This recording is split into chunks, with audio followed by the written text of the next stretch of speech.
barricades whisper in the hall, where justice wears a mask and truth begins to fall. Every thread they pull, every lie they weave, in the courtroom's dance, who's left to believe?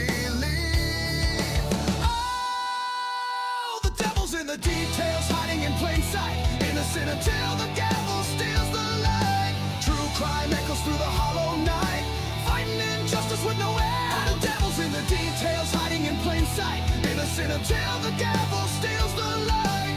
True crime echoes through the hollow night, fighting injustice with no end in sight.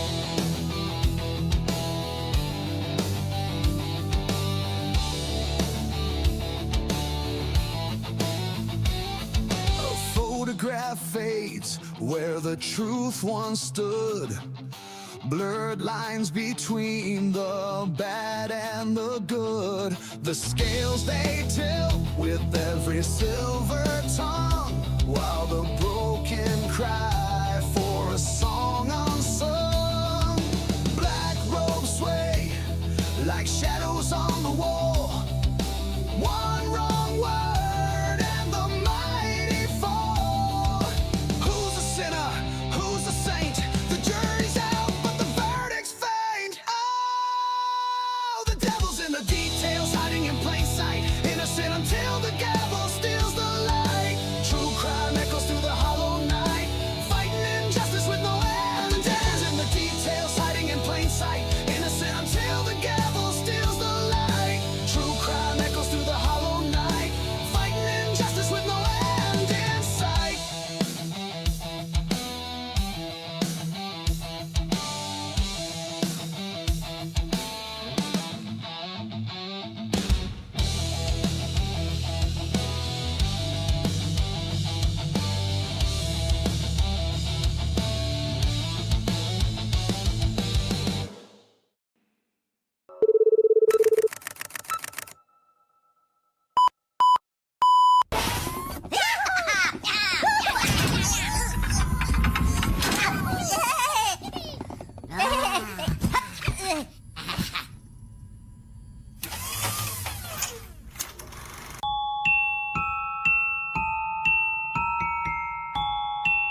Ladies and gentlemen, do you want to know why I'm here today? It's not because I want to give you a pep talk or because I want to make you feel good about yourselves. No, I'm here to tell you the truth.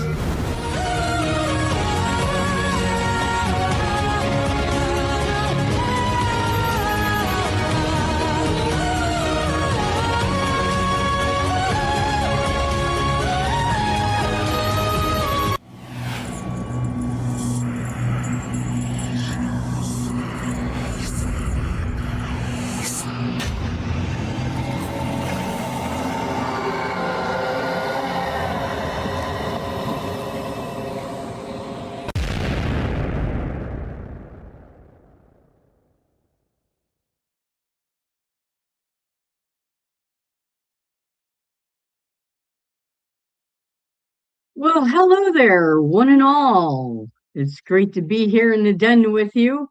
Give me a one in chat if you can hear me. I'm unmuted, so I think I am. So yay! Okay, everyone can hear me. Okay, so this looks a little different behind me, huh? So the lovely Amanda B, amazing, talented person that she is, she made me this fantastic, gorgeous background. So thank you to Amanda B for that. Much appreciated. Totally love this. So I don't know if you guys, if I kind of look at that. Isn't that gorgeous? That is just stunning. So, but yeah, so thank you again, Amanda. That is just phenomenal. So, great to be here tonight. I'm gonna just take care of a little housekeeping stuff before I bring up the rest of the crew here. First and foremost, please like the video. Give us a thumbs up here. You like what we do here on this channel.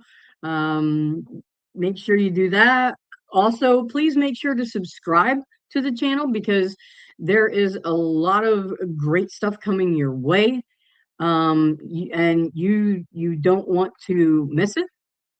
Lee has been sending out FOIA requests left and right, public records requests. So he always provides updates on that. He's covering.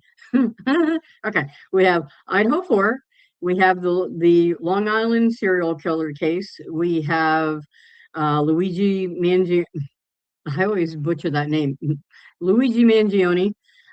We have Mickey Steins. We have Charlie Kirk case, and now the Delphi case. Lee is full bore on that one too. So there's lots of great content. Just so you're aware, every morning, 8 a.m. Pacific Standard Time, 9 a.m. Eastern, Monday through Saturday, he'll be putting out a focused video on a case. And then Sundays, it'll be at 9 a.m. Pacific Standard Time, noon Eastern Time. So, wherever you are in the world, you'll have to figure out your timing there. So just some housekeeping things. So now I'm going to just take a look here. Jules Down Under, thank you for being here tonight. We have, of course, our amazing mods. We have Amanda B, of course. We have S.E. Michael, Pennywise, our resident vampire. Well, he does many things. Oh, Siggy, hi, how are you tonight? Looks like we have the last 24 on the mic. Hey, one of Dago's crew in the house here tonight. Bianca Jane, nice to see you. Recognize that name. Seahawks fan 72. And I believe you're another Dago crew mod over there. Love Dago and all of his mods. What is it? In the sauce and all you meatballs from over on Dago's channel. I think that's so cool. That's so fun. So looks like we got Hemisphere in the house. All right, cool. Everything me. Great to see you tonight, James. As always. Let's see here. Who else? I know there's a bunch of people here. We've got, looks like Linda Vaughn. Nice to see you. Recognize that name, of course. And let's see, we have Glow 65. I am not sure if I know you. If you've been here before, great to see you again. If you're new here, welcome to the den. Welcome to all newcomers to the den. Foxy Rose, how are you, honey? Good to see you. Fizzy Cake, recognize that name, of course. So always excited to see who shows up. For those who may not realize it, Sunday nights is DA's night off. Of course, you guys know how busy he is, so he takes Sundays off to rest and recharge and spend some time with the she-devil, Rhonda, his wife. So always glad that he has that opportunity to take that time off and kind of get some R&R in there.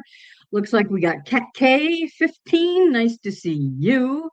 So we got lots of, oh, the Canadian Cat Lady. So we have you in the house. Nice to see you. So yeah, lots and lots of good people. I could spend all night just saying hello, but I would rather right now, let's bring up our panel here. So of course, I'm gonna, okay, there he is. One who is our resident law enforcement expert. He's also doing a bunch of stuff behind the scenes, kind of like another assistant producer here. He does just all kinds of admin stuff. He does all of our short clips and for social media and yada yada yada. It'd be too much to list. So how are you tonight, 1-1? I'm great. How are you doing, Robin?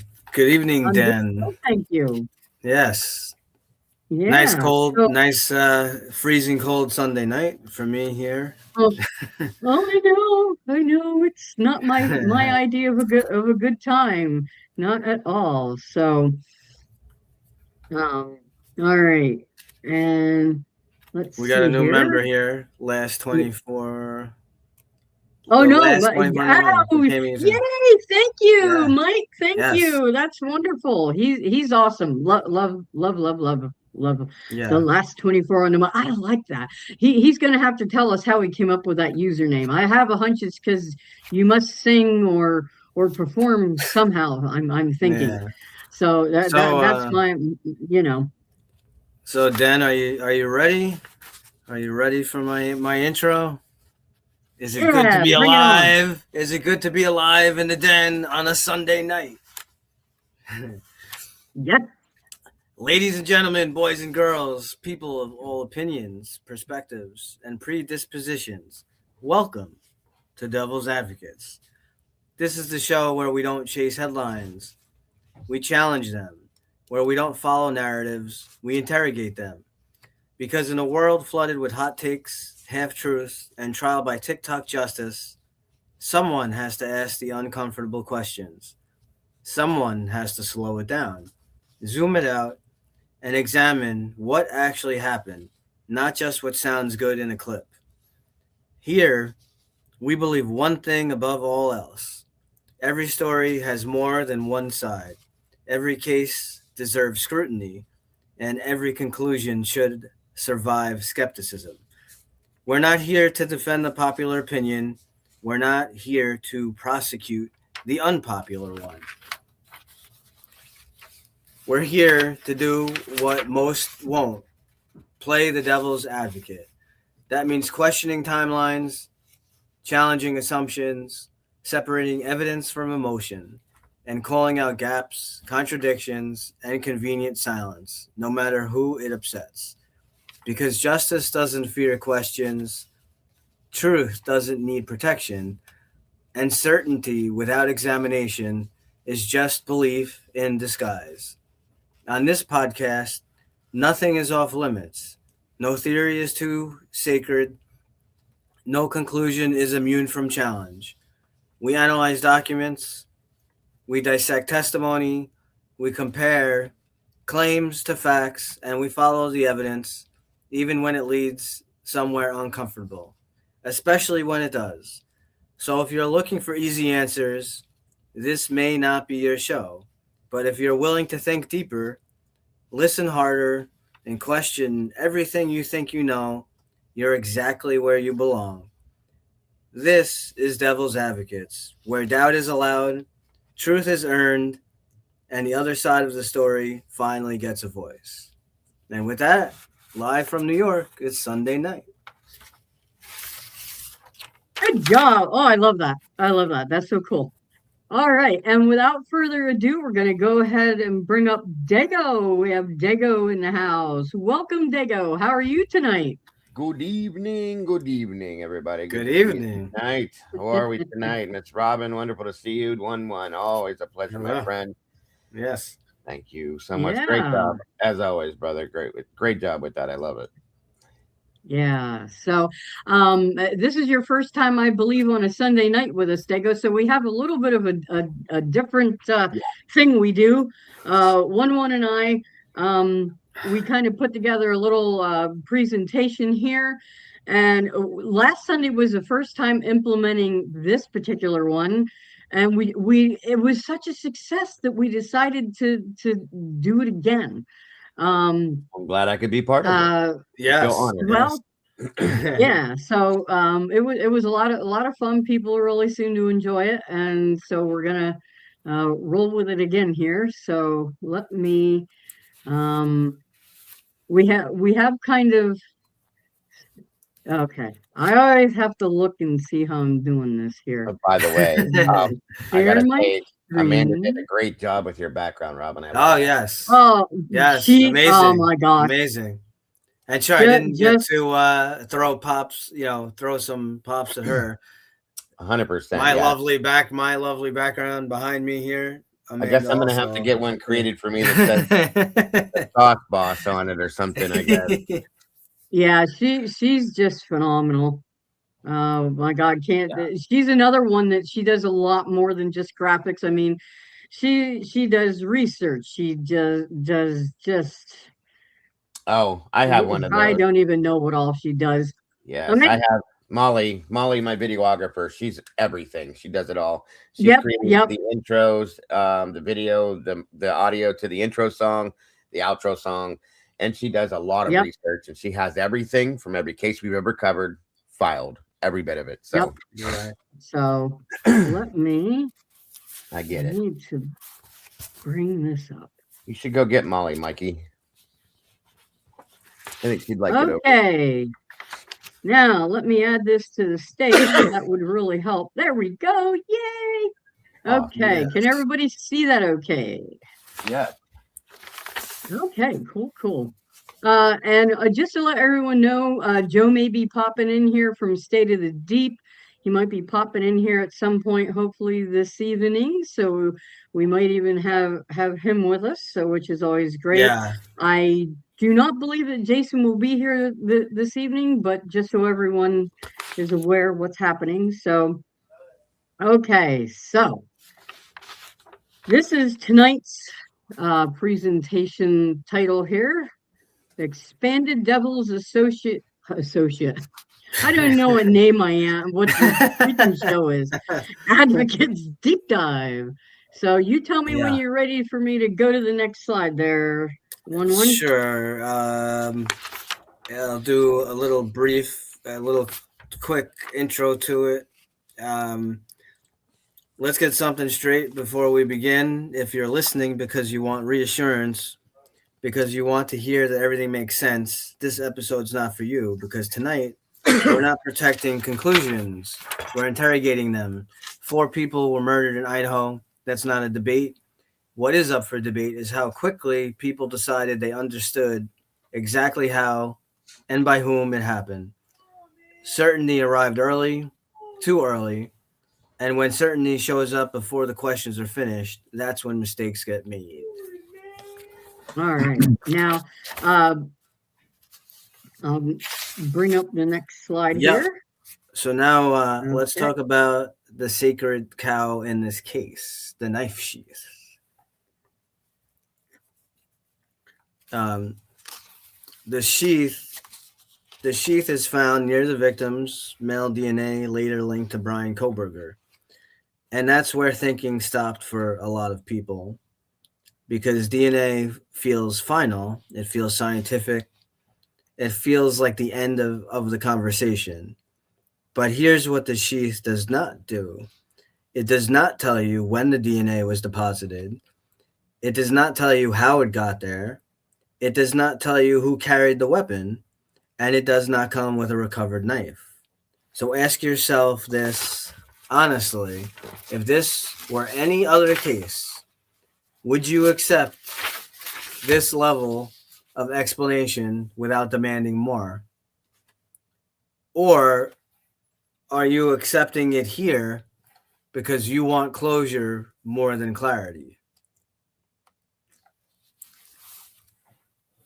It's an interesting question. Yeah. So how do you? So what? How do you? What do you guys think about that? I mean, that's pretty strong, buddy. That's very strong. I asked a question in the private chat. I'd be interested in that answer because, yeah, I'm impressed with that. That's, Well, do me a favor. Not trying to put you on the spot. No. Do me a favor. Reread that last portion of that question for me one more time, if you don't mind.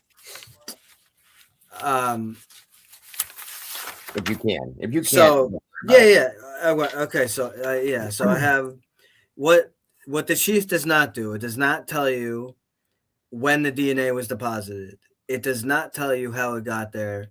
It does not tell you who carried the weapon, and it does not come with a recovered knife. So ask yourself this honestly. If this were any other case, would you accept this level of explanation without demanding more? Or are you accepting it here because you want closure more than clarity? Good Lord. No, that's my response.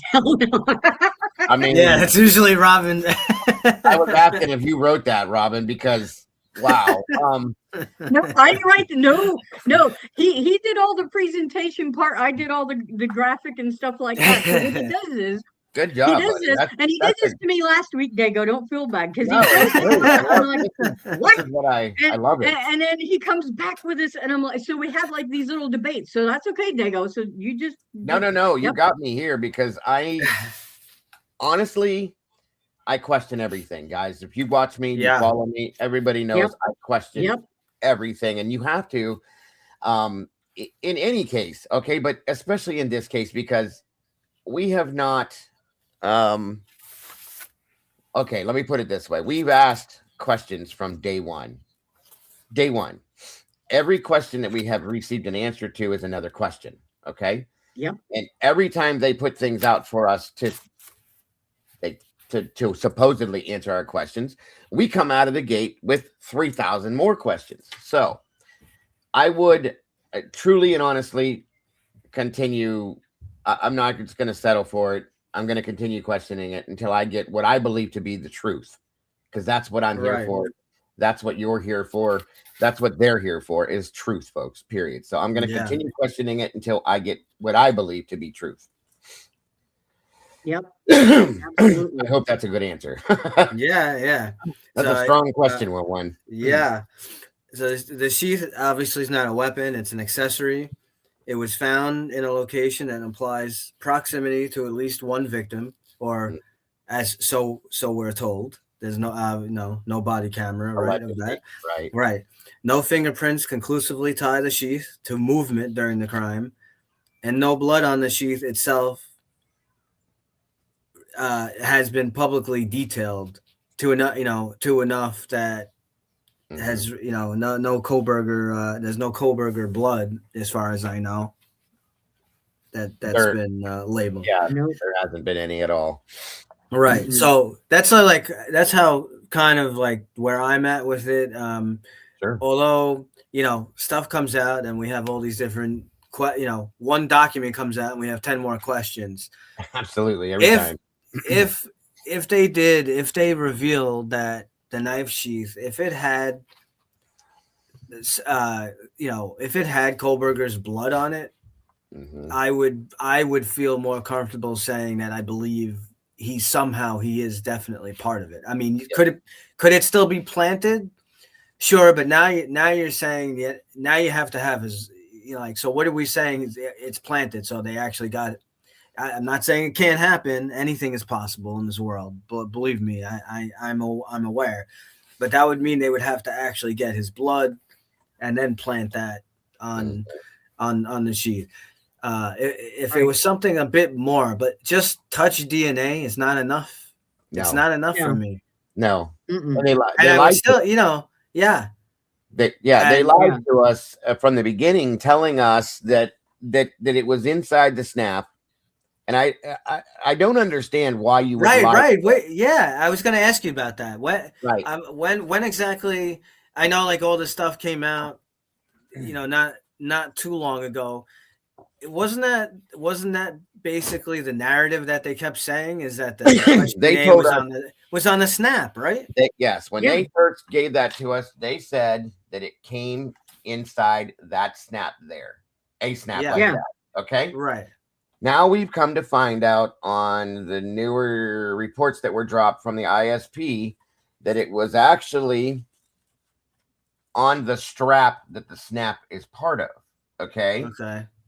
Which, why didn't you tell us that to begin with? And once again, why are we being lied to about something so minuscule, so ridiculous, and so utterly unimportant as a difference to this, or is it? Yeah. Or is it? There's my question with that. I've thought about this for a while. Yeah. Is so it, what I have? Okay. Yeah. Go ahead. Go ahead. no, go ahead. Go ahead. I Okay. want to hear it. I was So, going to say, go ahead to the poll. Well, not yet. Not yet. Oh, not yet. Oh, okay. I'm Yeah, sorry. not yet. It's coming. So the prosecution framing of this. So the sheath was dropped, obviously, they claimed during a chaotic, violent act. It directly links the suspect to the murder environment, and there's going by criminals make mistakes under stress. Sure. Now, what I like to do is have show an opposing argument, Absolutely. against that. So what I would say, the knife sheath is not neutral evidence. So the knife sheath is not a coincidence, not incidental, and not explainable by innocent transfer. Mm-hmm. The sheath was recovered inside the murder scene, not in a public place, not outside, not secondary. So that's also that line. That's also very a big point to me. The more and more we kind of analyze the sheath, I'm tending more and more to think that sheath was planted. Absolutely. To place him there, because they had nothing. They literally had nothing else. And Ann Taylor herself said in that hearing, I'm sorry. Yeah, go ahead. I was just going to say, Ann Taylor, Brian's lead defense attorney herself said, Your Honor, the sheath was placed there. Her words, placed there. Yeah. She didn't say planted, but she said placed. So you take it for what it is. I took it as planted, placed, tomato. Okay. That's all I'm saying. So she had a reason for saying that, in my opinion. I'll just say it that way. So right. So yeah, it was found in immediate proximity to a victim, indicating involvement during the attack. Touch DNA criticism ignores location relevance, where DNA appears matters more than how DNA transfers. Secondary transfer theories require multiple unproven assumptions, and there is no documented innocent pathway placing Kohlberger's DNA on a sheath associated with the murder weapon. So the prosecution's logic to this is that this isn't random DNA. It's DNA where the killer had to be. But opposing to that pressure point would be, if the sheath belonged to someone else, why is no other DNA presented? If transfer occurred earlier, why wasn't it wiped away during a violent act? And you don't accidentally leave a personalized item under a murder victim. So, what the big contradiction, the big, I guess you want to say, I have a hard time swallowing this large pill, is that I don't think that you can have, if you want to go by the argument that there was this violent struggle, and in the midst of the violent struggle,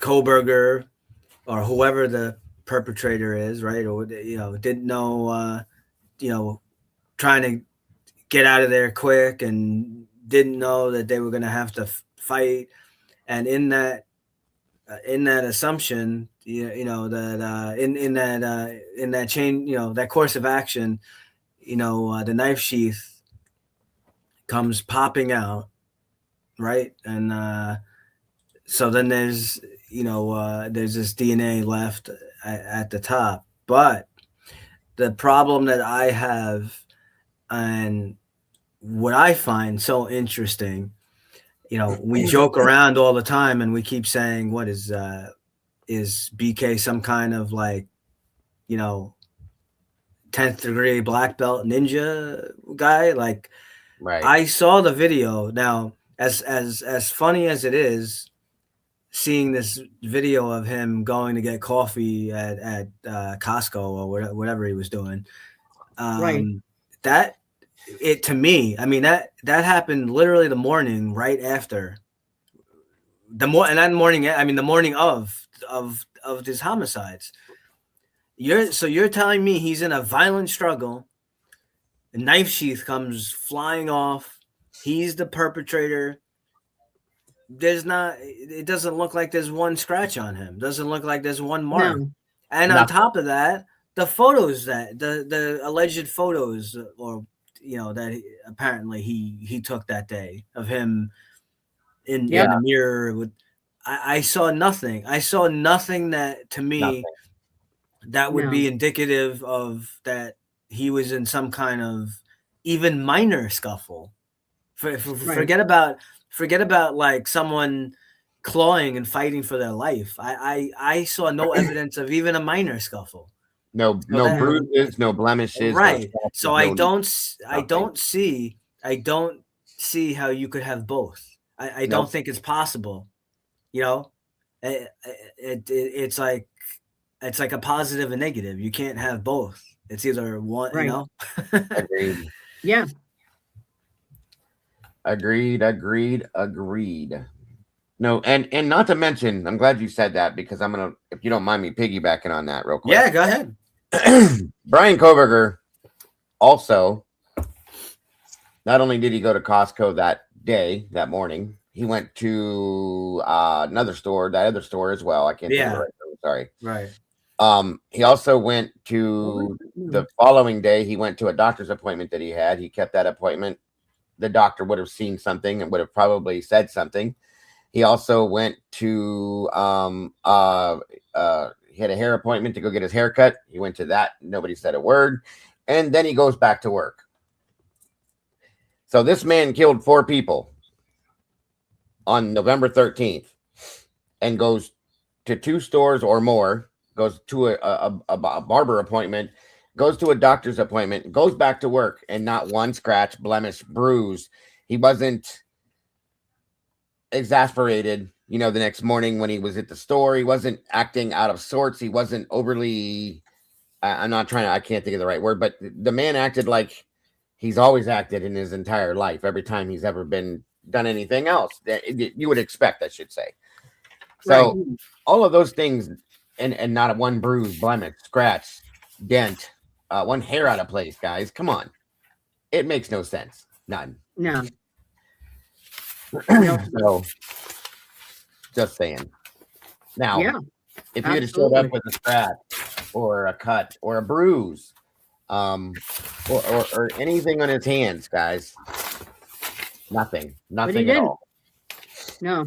That has never been acceptable to me. I'm sorry. It's just never had. Yeah. Nope. Right. I agree. As a first responder, I've been to domestics. You've been to domestics, you know what that's like.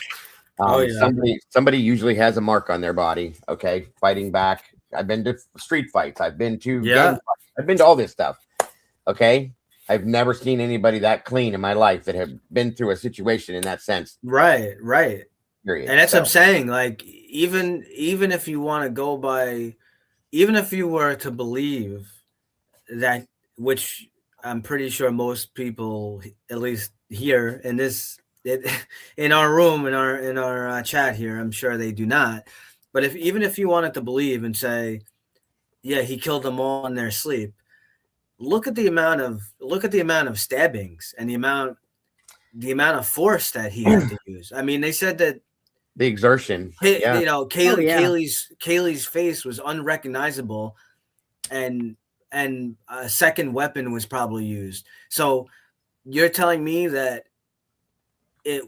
with all probably about somewhere between 150 to 200 different kind of stabbing, slashings, and he's not going to have one bruise on his hand, one mark, one little. I mean, that right there. That when you stab somebody, okay, a knife, the hilt Okay, the force that you're coming down with, Right. your hand gonna hammer that. His hand should have been black and blue. Okay, Right. Exactly. Exactly. truly. So I can't. And not to mention, let me throw this in real quick too before I forget it again. The man has been diagnosed with dyspraxia. For anybody that doesn't understand what that is, it's very hard for him to use his hands like we would. Okay, making a fist, a good tight fist, is hard to do. Which in turn is why I think when he was doing this, if you looked at his knuckles, why they were so white, because he really has to like squeeze it to do it. Okay. And the dexterity that you have within your hands when you have that disease, it doesn't exist. There's that too. Okay. And it's just not something that maybe I could do it or 1-1 or Robin can handle, because we don't have dyspraxia. Right. Everybody overlooks that like it's no big deal. It's very important in this situation, folks. You can't just go stab one of the victims 20-some plus times and then the other victim 50-some plus times and be able to continue doing that and kill 2 other people while you're doing it. It doesn't make sense, once again. No. Not at all. So that's something to take into account, that people seem to regularly forget that Brian had some issues. Okay. He had that. He had the visual snow issue. He had, of course, we know that he was on the spectrum. Okay. That's another situation mentally and emotionally. The guy worked filleting fish at a fish market and couldn't even do that. He couldn't even do that. Right. Okay. He's also vegan. Most vegans detest the sight of blood and other things like that. Many, many other things that you attach to this man without even looking at the fact that he had no bruises, blemishes, scratches, marks on his body. None of it makes any sense. So I see someone has a question here. They said, have they showed proof that he bought a knife and sheath, or no? No, there is no receipt. No receipt whatsoever. Yeah.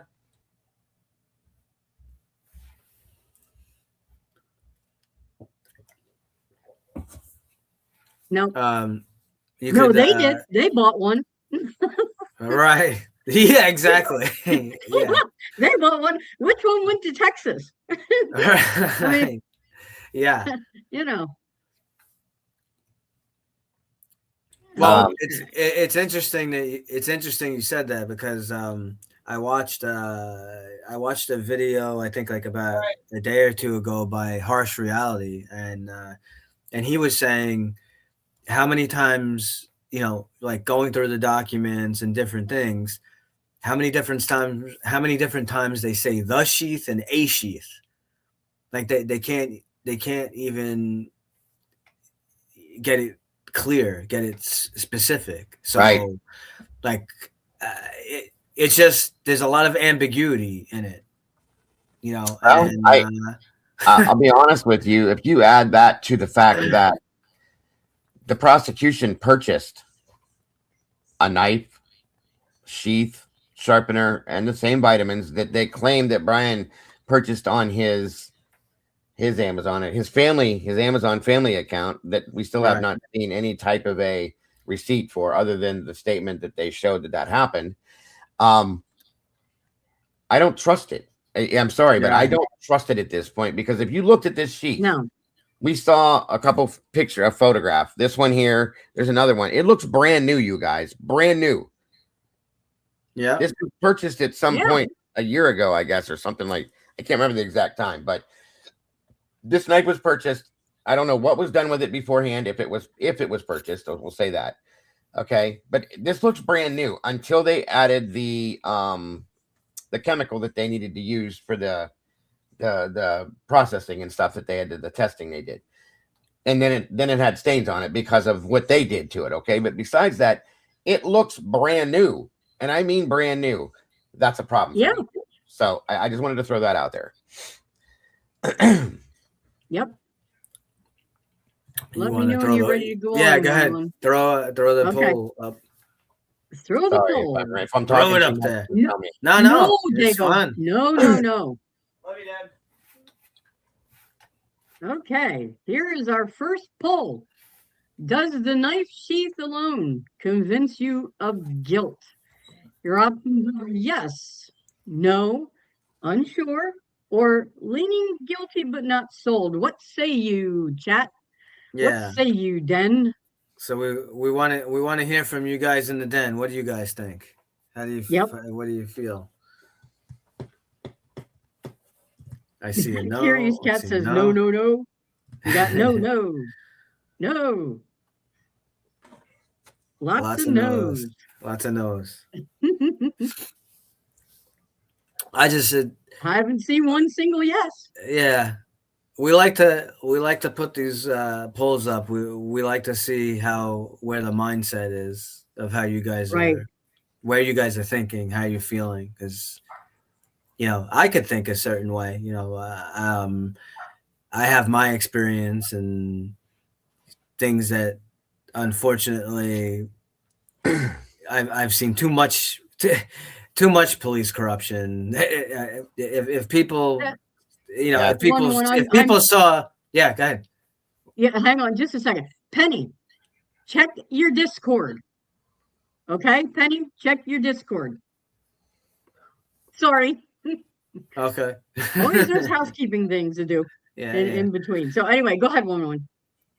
Unfortunately, I've seen way too much police corruption in my career, and people would just be astounded if they saw some of the things that went on. I mean, some of the stuff just touches the surface. I mean, it's not there. I know. I could tell you. There are plenty of good guys out there too. Some of us do have integrity, and we do want to do the right thing, but unfortunately, there are people out there that they'll sell themselves for whatever it is. It's really it's unfortunate, it is.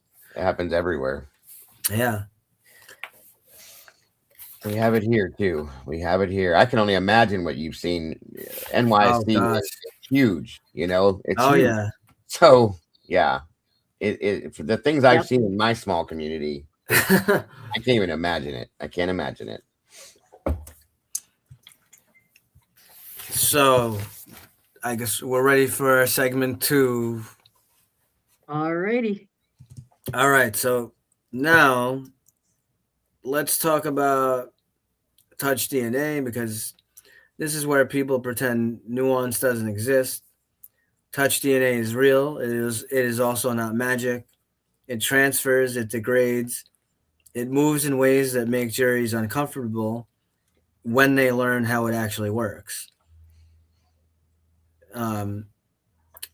Questioning the DNA, people say questioning the DNA is denial. No. Blindly accepting it is laziness. Science does not ask you to stop thinking. It asks you to understand limitations. So here's the real question. Are you skeptical because the science demands it?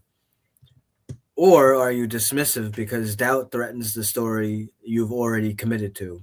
Because those are two very different things.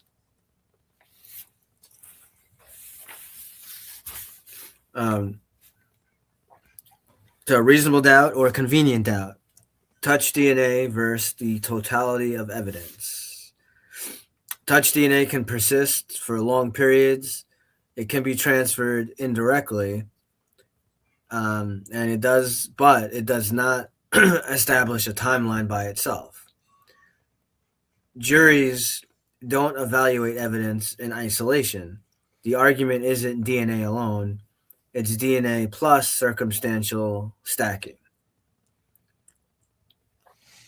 So where the tension would lie with this is, at what point does legitimate skepticism turn into selective blindness?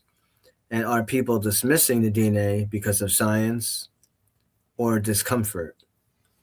Skepticism is healthy until it only applies to evidence you don't like. Right. True. How do you guys feel about that? That last statement you made, I think, is huge. That's huge. Yeah. Miss Robin. Sorry, I think. Oh no, that's fine, Dago. I think,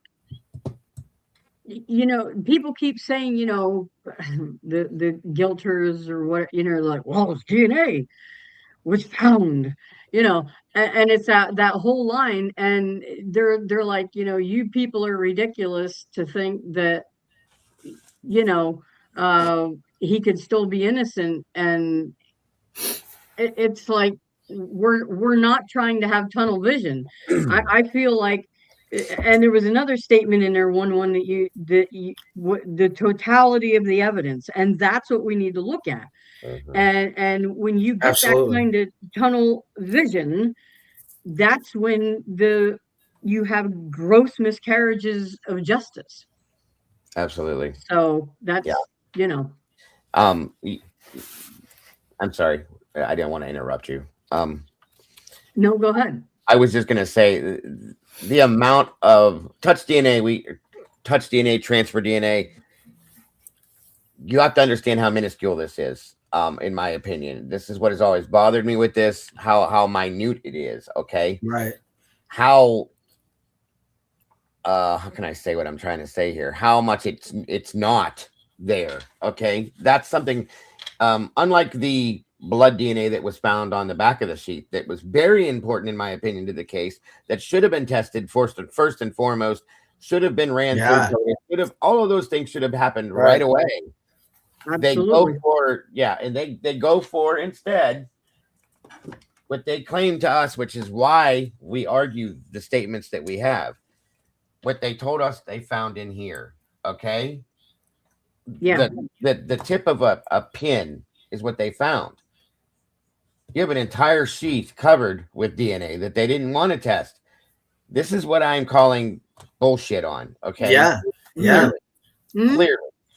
And this is why I've argued that point ridiculously, because there's nothing there, in my opinion, nowhere near close enough to say that this guy is the guy that did it, because you found that much, a grain of sand that belonged to him somehow. Right. I can't accept it. I'll just say it. And to jump in on that goes along right with what you're saying there. This DNA, this blood DNA that they found in the hallway leading up to the stairs, has unknown male DNA. Yes. They tested. What is it? I believe it's 8 or 9 different spots. I forget. But I believe they tested 4. I don't know why they only tested 4. Why wouldn't they test all of them? I'm not really sure what the leak. Right. I would need to ask some kind of forensic person. Why not? It's not like they had, 3,200. It's 9 over. Like, why would they only test 4? But out of the 4 that they tested, unknown male DNA was found, not matching Ethan, not matching Kohlberger. Conclusively, they said conclusively, it does not match Kohlberger. So how in the world does that not prove that there's alternate perpetrators? It's like, I don't know what Hitler was thinking. I don't understand. Yeah. Better yet, why does it not? Using the witnesses, using from their own interviews that they did. What did Dylan say? I know she's a little off the cusp a bit, like, she can't remember, what she had for breakfast, but she says, we did a deep cleaning. So you did a deep cleaning, right? Are you sure, Dylan? You did a deep cleaning the weekend before. Okay, Miss Dylan, then how did we find 9 bloods? We found 9 blood spots. So you're telling me then you guys did such a deep cleaning. You're positive. Yeah, we scrubbed everything down, right? So clearly that would tell me that these blood spots are new, that they're most likely not old. Could some of them be old? Maybe, but I would say chances are, because there was mixed DNA, that's most likely a mix between Maddie and Kaylee. And That you know what? clearly tells me that they're, does that say, is that definitive proof that Kohlberger has nothing to do with anything?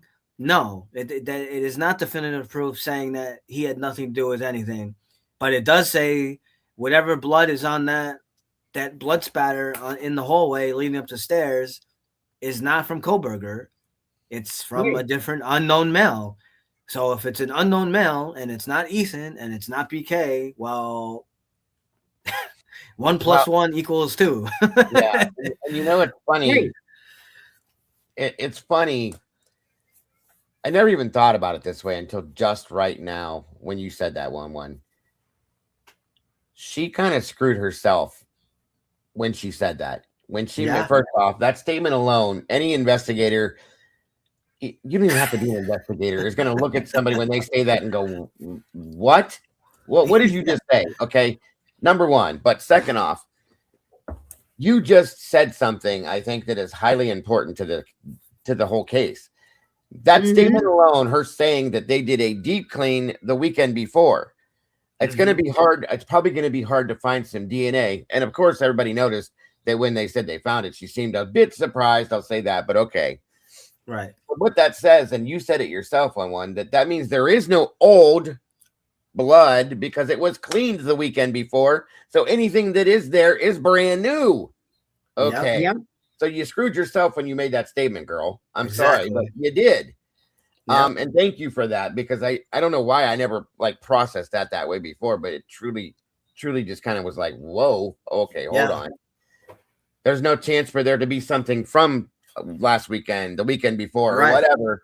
You cleaned that, so thank you very much. Yeah. Yep. That's how I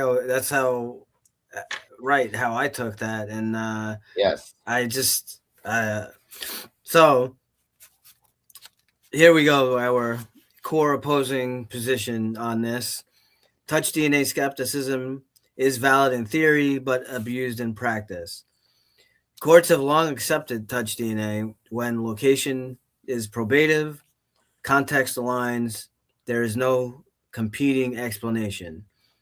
The criticism focuses on possibility, not probability. Jurors are instructed to weigh evidence, not imagine hypotheticals. Possible may not be equal to reasonable, and speculative transfer may not mean reasonable doubt. So, an opposing observation, doubt is not applied equally to all evidence. Doubt appears only when evidence narrows the suspect pool. Science allows for transfer, but the law asks whether transfer is reasonable here.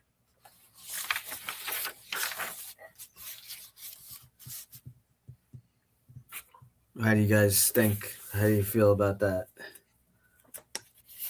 I mean, agreed. Yeah. I feel like and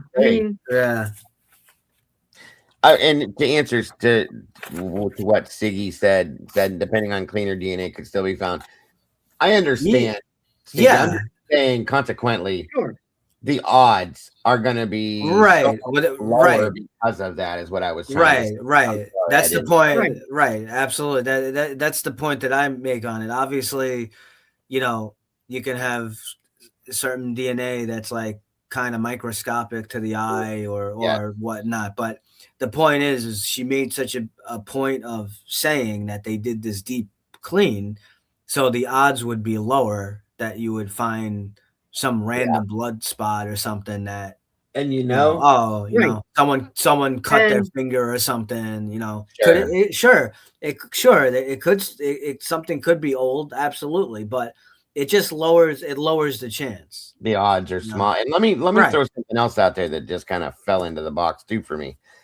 Since we believe that there was some premeditation, I guess, for lack of better terms, we'll throw in here, possibly within this is again my opinion, guys. What if the deep clean the weekend before was to eliminate any other DNA in the household. If you understand what I mean, if they were trying to eliminate and basically, bring out a fresh canvas, okay, and eliminate That's other possible. people's DNA in the house, including some of their own. What if that was the point in that clean per se? I'm just saying. That's a good point. Another thought. Yep. Yeah. Yeah. Okay, ready for the poll? All right, here we go. Survey says poll number 2, is the skepticism about touch DNA reasonable in this case? We're going to throw this to you out in the den. Yes, no. Yes, science matters. No, context matters more. Only if it's standalone or I don't know enough.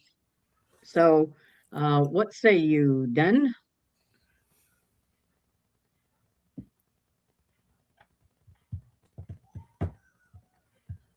We have no.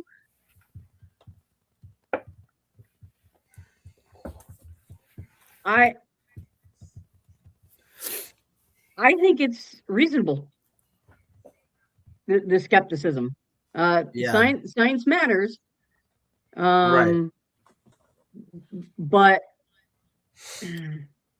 well, I'll tell you the other thing that I have a problem with.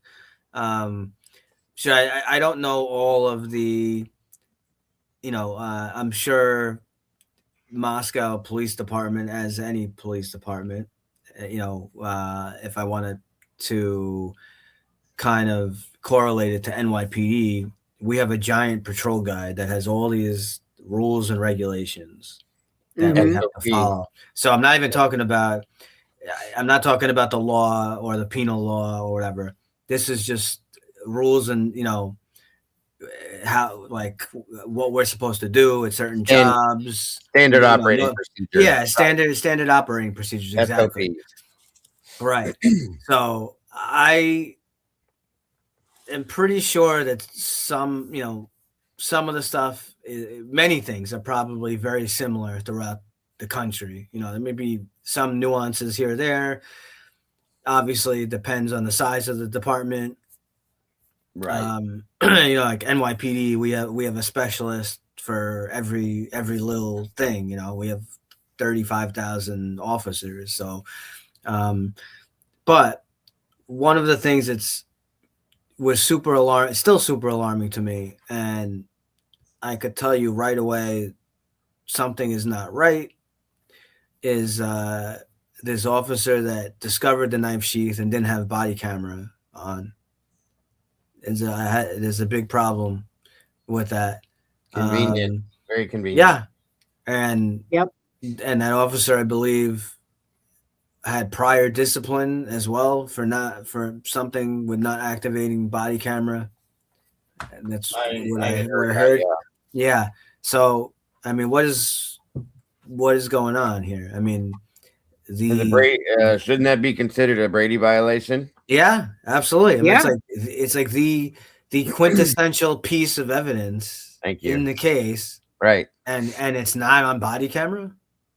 Conveniently, once again, too many. It's not on body camera. Right.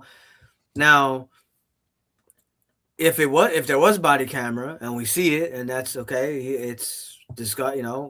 It is. It's more. It gives more solid. And it still doesn't mean how touch DNA can still be transferred a million different ways, but the fact that there's no body camera of him of anyone discovering this, I have a big problem with. It's a big issue to me.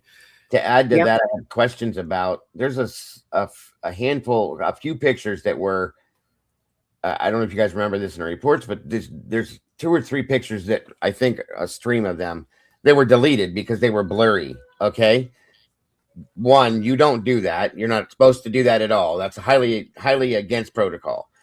And the pictures, in my opinion, conveniently, I believe possibly are those pictures because I've never seen them in the pic roll that we received. That doesn't mean that they are them. Okay. All Right. I'm saying is it would be very convenient, and it would match up with some other things if those pictures deleted were just conveniently the pictures of the sheath in the spot on the bed where they claimed that it was, is all I'm saying. Right. Right.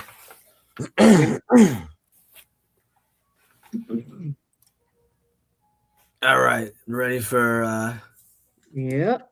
our next segment here. Our timeline stress test.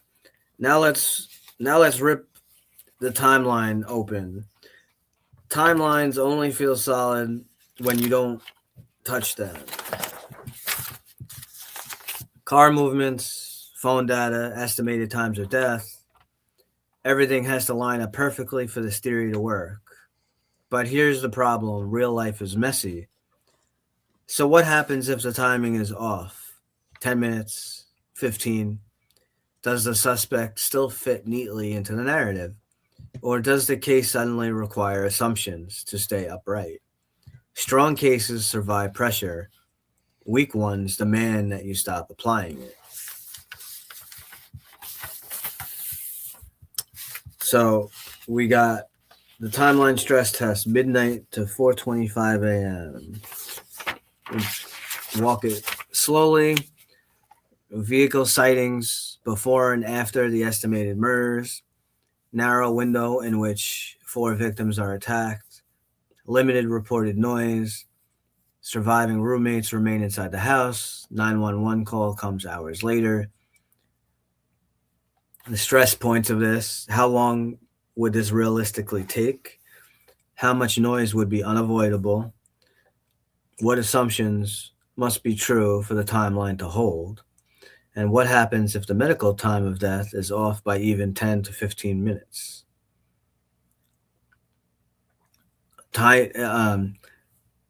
So an angle to this: tight timelines create confidence, but tight timelines also collapse under small errors. A timeline doesn't have to be wrong. It just has to be too rigid.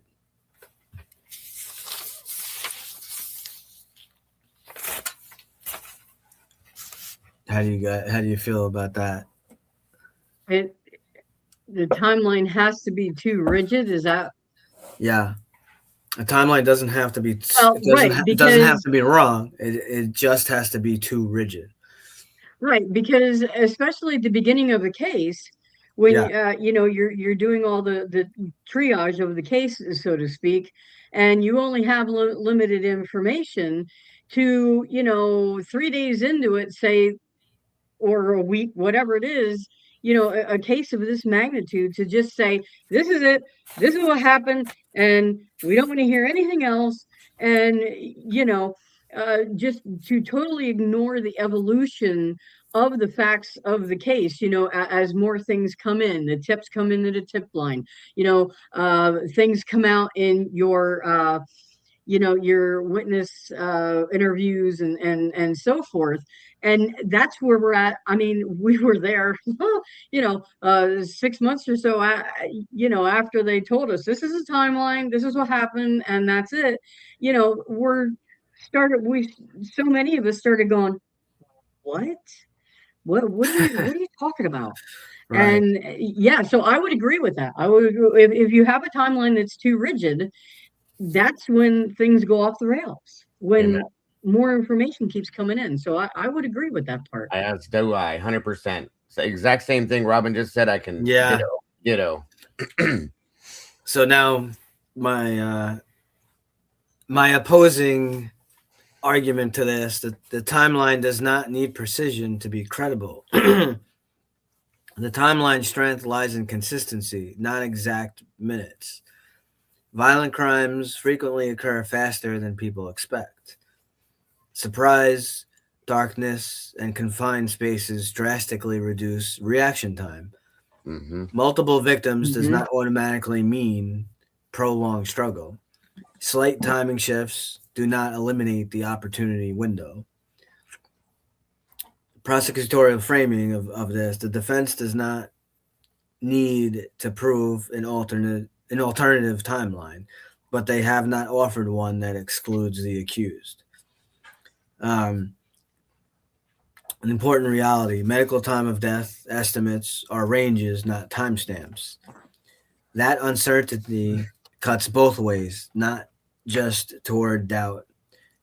Imperfect timing doesn't equal impossible timing.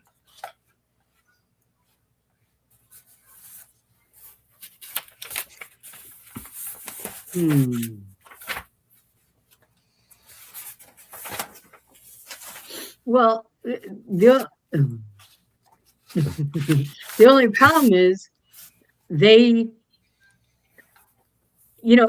tried to flip it, the burden of proof, over onto the defense, and it's not up to the defense to do that. So the prosecution didn't prove their case at all, to my way of thinking. I mean, even a grand jury didn't want to indict. They wanted Dylan and Bethany. I mean, right from the get-go, even before this thing went to a preliminary hearing, they wanted Bethany and Dylan to be investigated. So what does that tell you? You're right. Absolutely right. Yeah. The probable cause affidavit is garbage. I mean, the suspect vehicle one. Suspect vehicle one is not Kohlberger's car. At the specific and it's very interesting too. I don't know if everyone picked up on it. So they list very specific time periods, right, for the probable cause. Guess what wasn't used as those time periods that they use for the probable cause affidavit are not listed as going to be used for court, right? For the trial. That's right. Why? I wonder why. I wonder why that is. Very true. Good point. Very good. Good catch. Good catch. Yeah. And not to jump back too far, but I was going to say something to what you just said. But a lot of people don't realize either that it's very important to understand something, guys. With what Robin was saying earlier, it was not the defense's job to defend Brian, to prove Brian didn't do this. It was the prosecution's job to prove that he did do it. Understand that, okay?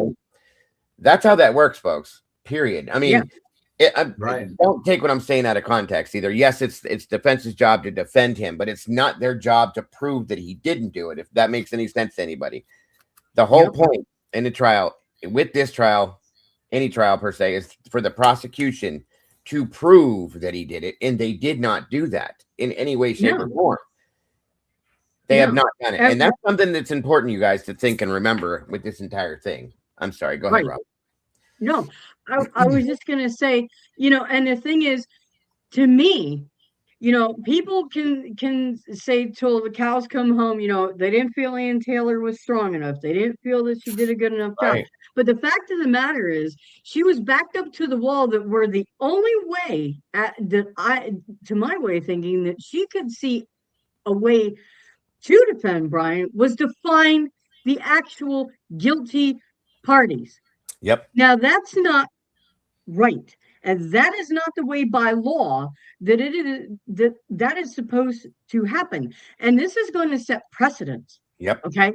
That a lot of other defenses in these types of cases are now going to be, especially in Idaho, they're going to be up against the wall going, oh, whoa, okay. So the only way now I can prove my client is innocent is that I have to find out who actually did the crime. That's right. This will definitely create new case law for the future. Yeah. That I can guarantee. Oh, yeah. Problem. Yeah. Absolutely. And that, like I said, a lot of people just forget about that. They keep thinking about, well, Ann didn't do her job. Ann didn't do her job. Ann didn't do her job. Ann absolutely did her job. She saved Brian Koberger's life. Right. That's all she is supposed to do, folks, is defend him, to basically just to get rid of the death penalty. That was her job. She did that. And I guarantee you that there's more to that coming in the future. This is my opinion, of course. But yeah, everybody thinks that that's how that goes, and it's not. The prosecution was to come there in that courtroom and prove that this man did this, and they could not do it. They cannot do it. They will never be able to do it. facts are facts. So, right. So I see just a question here. I wanted to. So someone said, "What is the procedure for alibi?"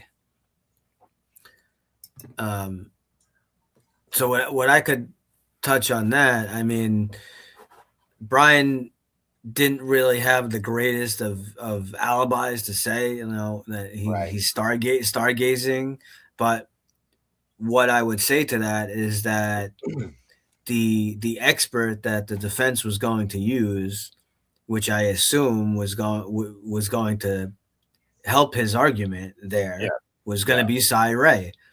And now Cy Ray being basically thrown against the wall that he's a conspiracy theorist. I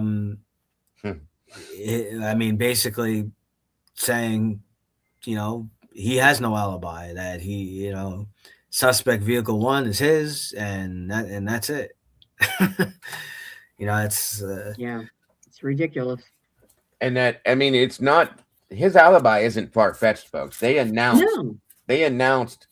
I think it was a meteor shower that weekend or that night or that within those 2 days or something. They announced it to the college because they do things like that. Okay, by the way, there's going to be this and this and that, whatever. There's a lot of science kids and students that are into that stuff. Brian was a different type of person, in my opinion. Brian didn't have tons and tons of friends that he went and hung out with. He wasn't a partier, a drinker, smoking weed, doing this, doing that kind of thing. Brian was a smart person, a smart kid. I guess, what do you call a nerdy kid per se, in some senses, whatever, and was probably interested in that kind of stuff. So it's not far-fetched to me at all. And I personally, I'll tell you right now, I used to go night driving all the time and riding my bike all the time because it was cooler in the evenings. Yep. I mean, that doesn't pertain to this, but I couldn't sleep. I've always had insomnia issues, so on and so forth. Period. That's all there is to it. So it's not far-fetched. And I don't know why people are trying to say that's not an alibi. That proves that he did it. Stop it. Just stop it. How is it much different? Right. Well, than if somebody says they're home asleep. Right. If nobody else is home with you. Right. This is a criminology student, you guys. A criminology student is not going to go commit a crime and take his fucking phone with him. Sorry, Robin. It just doesn't make sense. This man knows what he's doing. Right. Exactly. And no, it's just not going to happen. I'm just, God, it drives me nuts. I'm sorry. I would say, not saying that I think that he committed the crime, but I would say that, Jack D's story is less credible. That agreed. He went to bed at 3 a.m., but yet we have proof that he was on the phone for 17 minutes. Like, what are you talking about? So you had to not know that, right? You had to answer. You accidentally answered. It makes no sense. I mean, it makes no sense. But it's not credible. You're right. Right. So even if his phone made some kind of noise and he pressed a button, Kaylee or Maddie or whoever's on the other side is just going to sit there for 17 minutes, like yelling into the hi, hello, hi. Doesn't make any sense. 100%. And there's so many other quote unquote alibis that don't make any sense as compared to Brian's. So think about that. Showalter, like why? When we first looked at this, Jack Showalter was my number one suspect. Okay, my number one suspect. Jack Showalter also was one of their suspects and persons of interest, so on and so forth. Jack Decor, another person of interest. Many other people besides this guy that doesn't exist until they made him exist to the world, period. So, and I don't mean it in a mean way when I say that. I mean, he didn't exist in that community until they pointed him out to us, period. So my understanding of this is that Quinn claims that, I mean, I've heard all kinds. I don't know definitively what went on with him. I know that he was saying that he wasn't anywhere near Moscow. But I heard earlier today that I heard that he was in Moscow. Yeah, we don't have what I could tell you, right? I don't think we have a definitive answer about Quinn, but what I could tell you, what I could say about Quinn, my big thing without going on a huge tangent, is just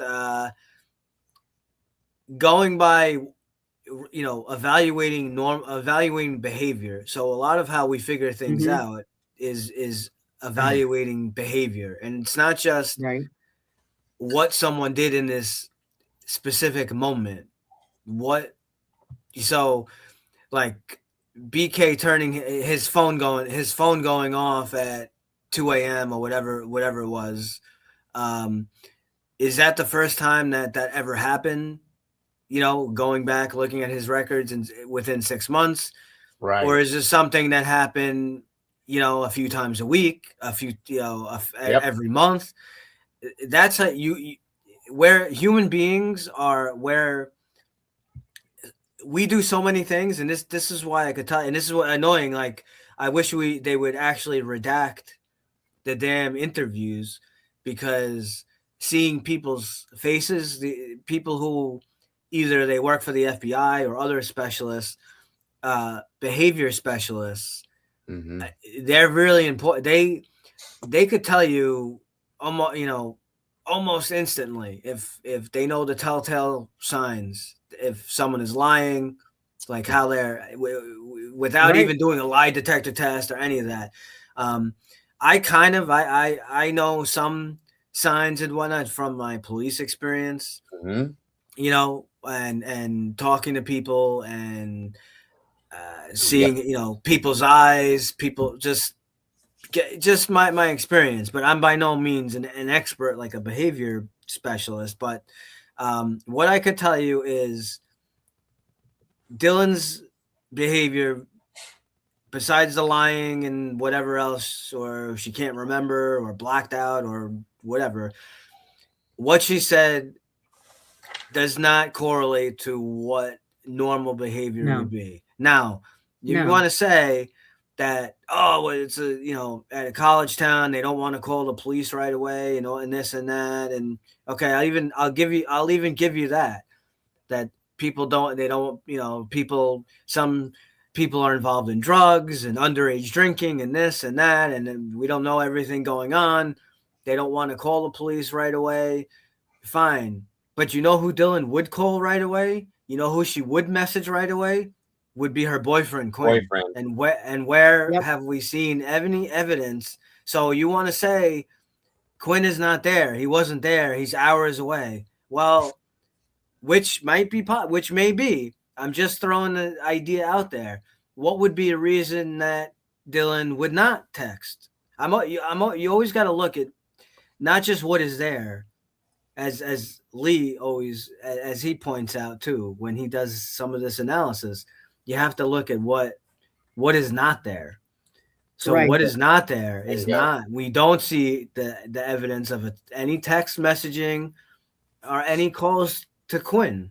Now, now think about that logically. Just a common sense and normal behavior. Just think about it. What would be a reason that Dylan would not call or text Quinn? Well, if he's there, right? He's there. He's there, yep, he's there. You don't need to. Right. I don't know how else to explain it, but to me, a girl. He said that he was never in Moscow. Right.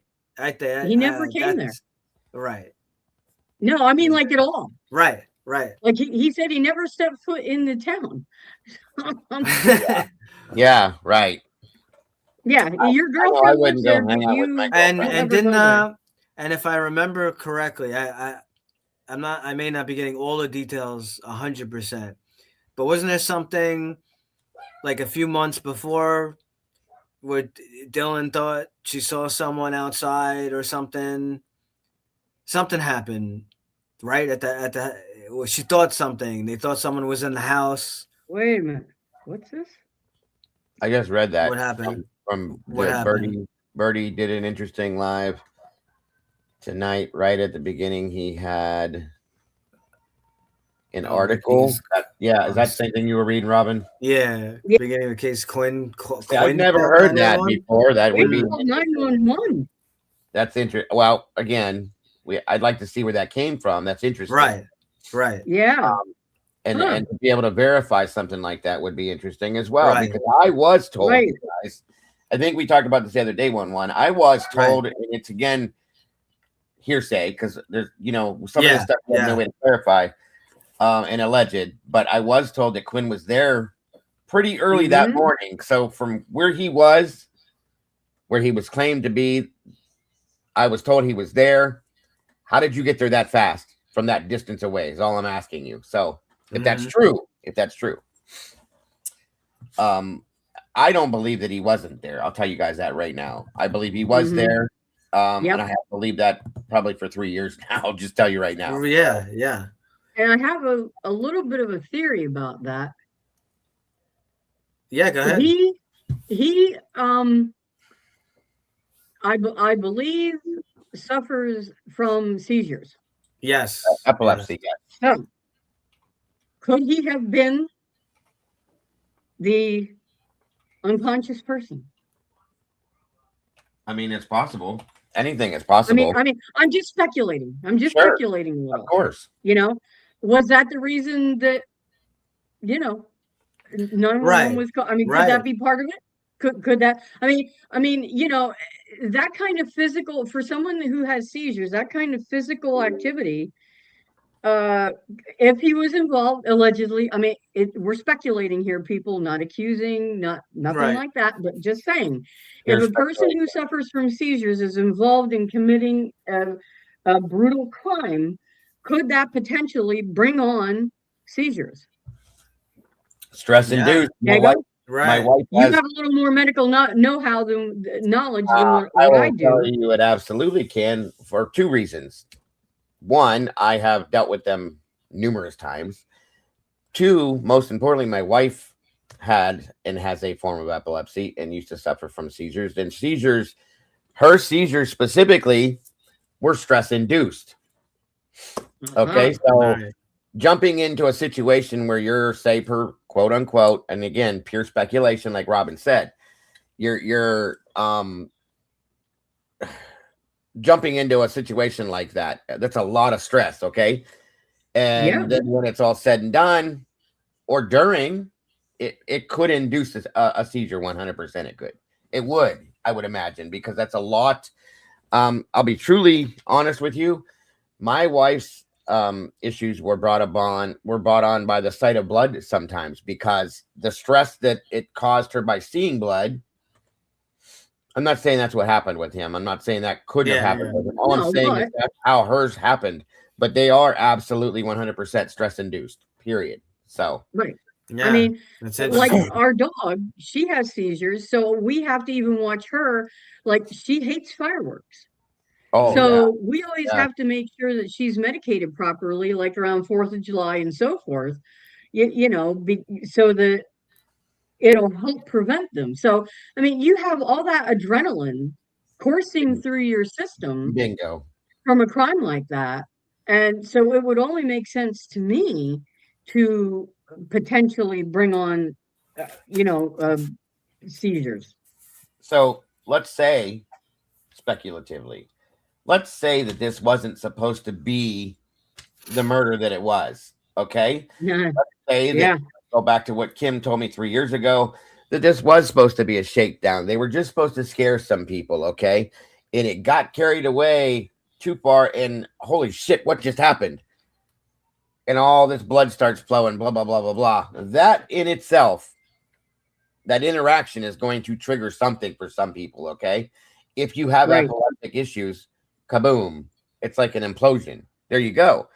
That would be, it's actually really interesting that you brought that in, Robin, because it's something that I never even thought of. So I much respect for even having that thought, because that's very interesting to me.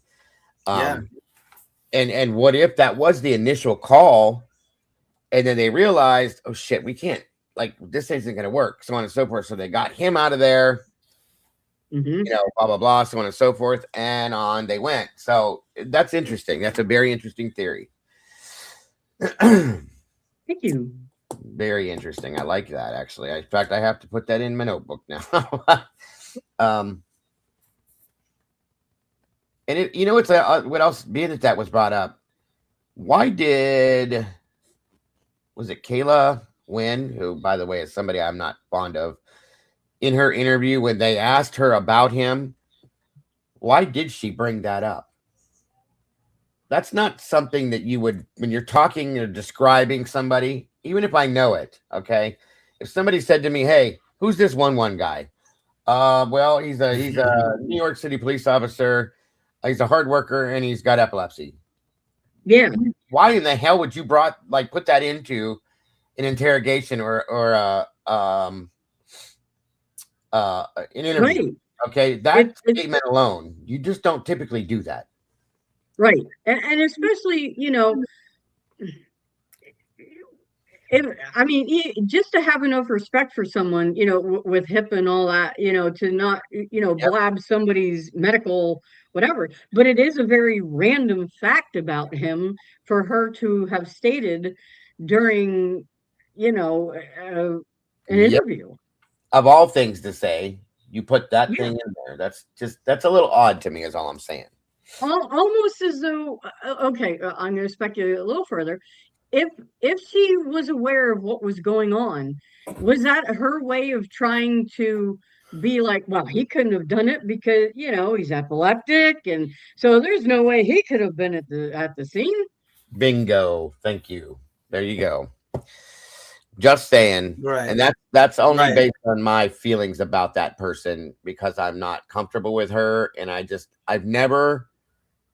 I've watched thousands and thousands of interrogations, and I've never watched somebody throw out a medical issue when you're describing somebody like that ever. It just doesn't make sense to me. So I'm just saying. Right. Very weird. Yeah. But the fact that I think it was like about a month or so, or whatever it was, a few months before, where Dylan said they were out shopping or something, and they came back and the door was open, right, or something like to that extent. Oh yeah, that's right. Yeah. And then they went, you know, and I believe the washing machine. If I remember, the washing machine was going, and I believe she I believe she said she called her boy Quinn. I'm pretty sure she had said that. Or made some reference to Quinn. I think you're right. Yeah. So again, you have to look at the behavior. What is the normal behavior of this person to do? Right. In that case, I believe she said they went around the house, like they got golf clubs, right? Yeah. I don't know if she got it. I don't know if she was holding the golf club, but her and whoever she's with got golf clubs, and they searched the house to make sure no one was in the house. It was interesting, wasn't it? So she's able to do that when they think that there could be someone that broke into the house. But this other time when definitively you see someone that's not part of your house and in all black and all this, and you do nothing basically. I'm glad you pointed that out with the golf clubs 1-1, because I remember the golf clubs, folks. I think the golf clubs are important for more than one reason. I'll just say that, okay? Just like and like he just said, and we talked about this last night, I think there's too many things that are done based on convenience, in my opinion. Just like the Friend Finder app that they could have used at any time. They used it conveniently for this, but didn't use it for this. Come on. You know what I mean? There's too many of those things that are happening. Yeah, absolutely. All right, ready for the poll? You're ready for the poll. Here we go. This is 1-1 looking at sorry. In his nice office. No, I'm just kidding. It's nice and clean compared to mine. Yeah. So does the Idaho 4 timeline feel realistic? Yes, crimes happen fast. No, too tight. Only with assumptions, or I'm undecided. What say you, all you lovely people in the den? Yeah. I saw that picture and I was like, oh man. I'll tell you my answer for this. For me, not even close. No. It is not realistic to me. Right. Based on the facts that we have agree. up to that. Yeah. So that's one's backside, folks. Now you get to see the rest of them. There you go.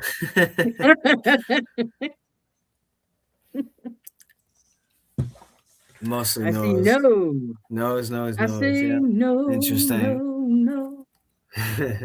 F no. Lots of no's. Yes. It's nowhere near realistic, in my opinion. No.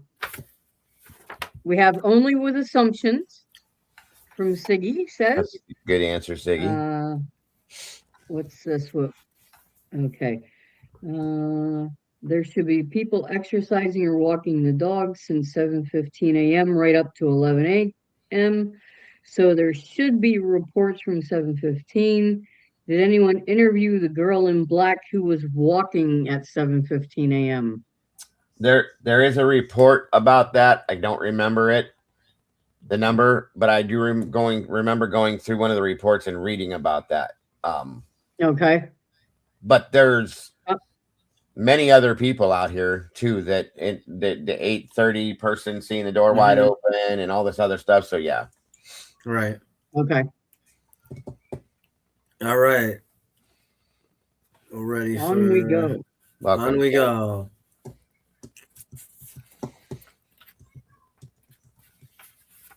Well, like, let me see. I'll be right back.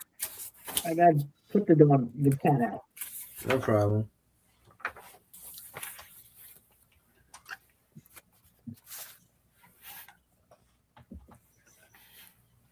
I like the way you guys set this up. This is pretty neat. Yeah, it's a little different format. I like it. I like it. We do just like to try something different. Something. No, it's interesting. I like how you guys put it together. Very structured, and I think that's good to do in something like this, and it gives everybody the option to, you know what I mean? Yeah. Yeah, we like to hear what the chat has to say about a lot of this stuff, you know. That's the biggest reason why. Yep. Now I want you to do something most people refuse to do. Remove emotion.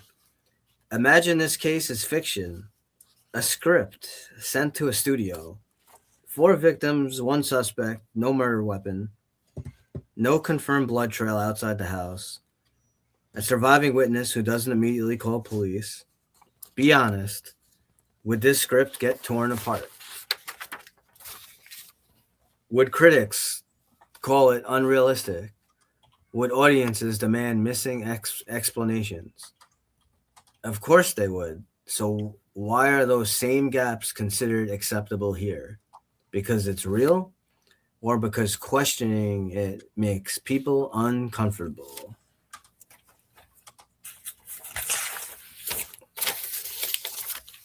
If this were a movie, narrative versus reality, lone suspect, no recovered weapon, minimal external forensic trail, a witness sees someone but does not immediately call police, a long delay before authorities are notified. Would you accept this without demanding more explanation? Would critics call the plot convenient? Would viewers say the story skips key details? Real life doesn't owe us clean narratives, but juries still expect coherence. If this were a movie, it would crash at the box office. It never gets greenlit. Right. And I know that. I went to school for that, writing for entertainment. The freaking producer would be like, "What? You see this? What? It's garbage." Oh, it's nonsense. Horrible. I mean, in a sense, you guys, it basically is a movie script. Okay. It is. You know, right?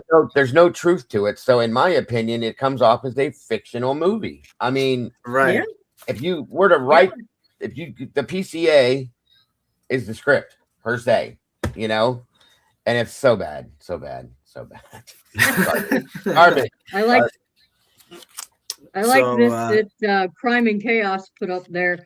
It would have a high Rotten Tomatoes rating for sure. Amen to that, Miss Lori. Amen to that. Amen. So our opposing comments to this, rejecting the movie test. Core opposing position, expecting narrative satisfaction is a cognitive trap. Real crimes lack clean motives, visible climaxes, explanatory endings. Many convictions rest on circumstantial mosaics. Jurors are instructed not to compare cases to fiction. Danger of the movie frame. It replaces evidence evaluation with storytelling expectations. It favors defense narratives because uncertainty feels unsatisfying. And the key point is the justice system isn't designed to entertain, it's designed to decide. Well, here's my response to that. We don't even have circumstantial evidence. Yeah. Can't place them at the house. You have a minute little speck of touch DNA, trace DNA.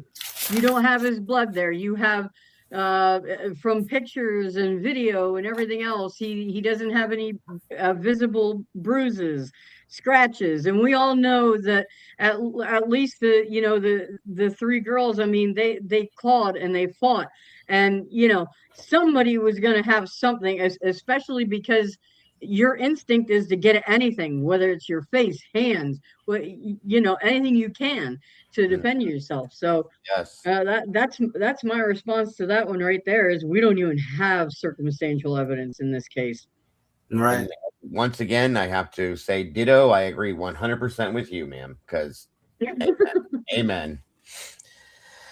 All right, ready for the poll? Ready for the poll. Let's do it. I like it. I like the picture. A great picture. I mean, I think we can. I think we've answered that already 100 times over. Yep, but let's hear what the den says. Do you Absolutely, say yes, totally believable, no, too many gaps, maybe with more explanation, or not sure? What say you, lovely people of the den? Very curious. We got no. Not even. I like that, Penny. Good Not one, even. good one. No.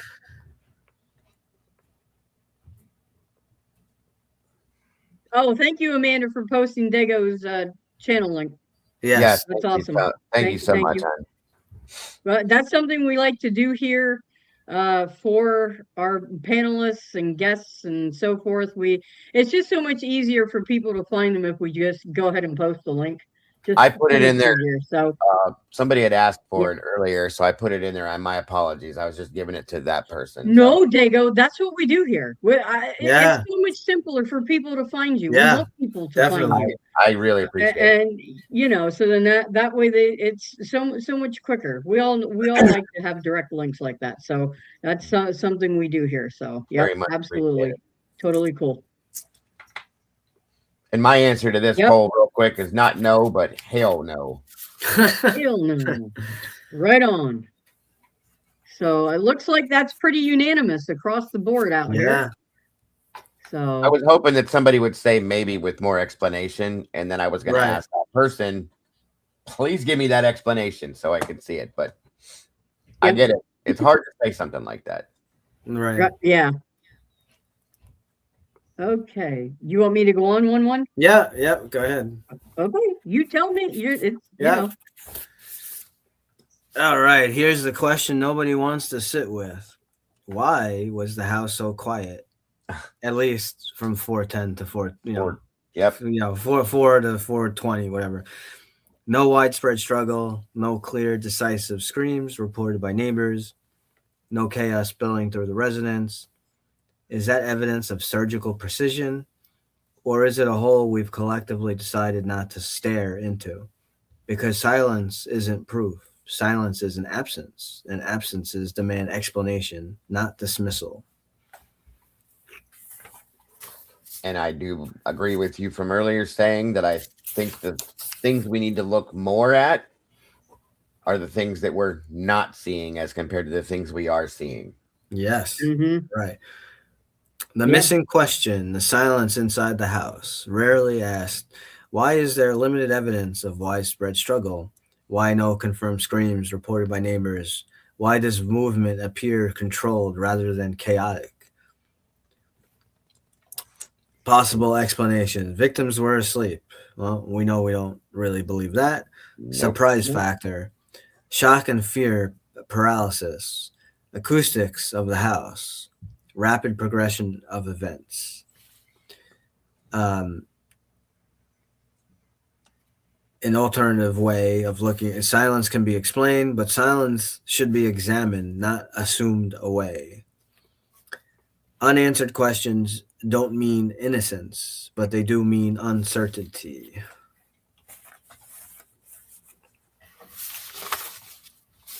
Now, now the opposing side to this, silence is not an anomaly; it's pattern. Silence during surprise attacks is well documented and common. Victims may have been asleep or semi-conscious. Shock suppresses vocal response. Injuries can incapacitate immediately. Houses absorb sound unpredictably at night. Critical reminder, absence of noise does not mean absence of violence. Expecting screams reflects a Hollywood bias. Fast violence doesn't announce itself. Well, we all know this wasn't fast.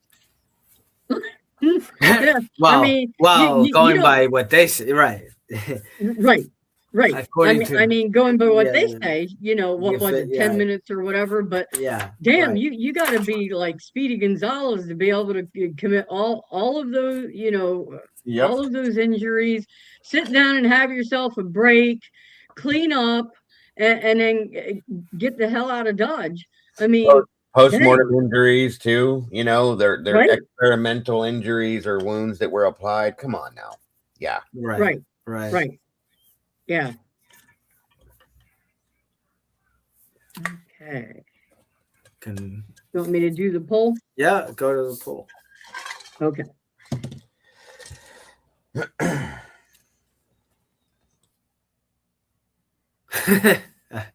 I like it.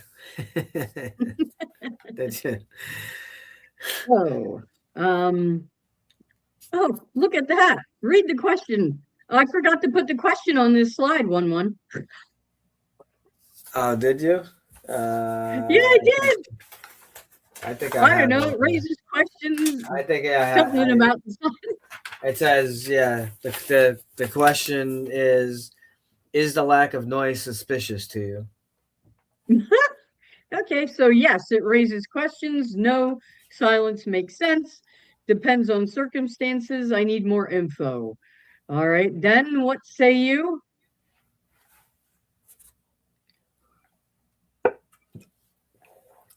I need more information. Yes.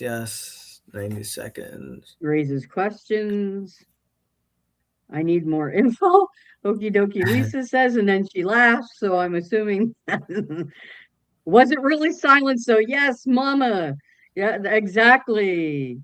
And not from what we've heard on the footage, hey. Yeah, that was the loudest, quietest night I've ever heard. Right? Yeah. So right. So again, to actually, the point is to beat a dead horse. Comparing it, what Lee did in his video when he did his analysis of the 230 to 330. The major point. Yeah. Whether we don't know what we're hearing, I could tell you from my experience, there's definitely I don't know what what college parties or what parties some people go to.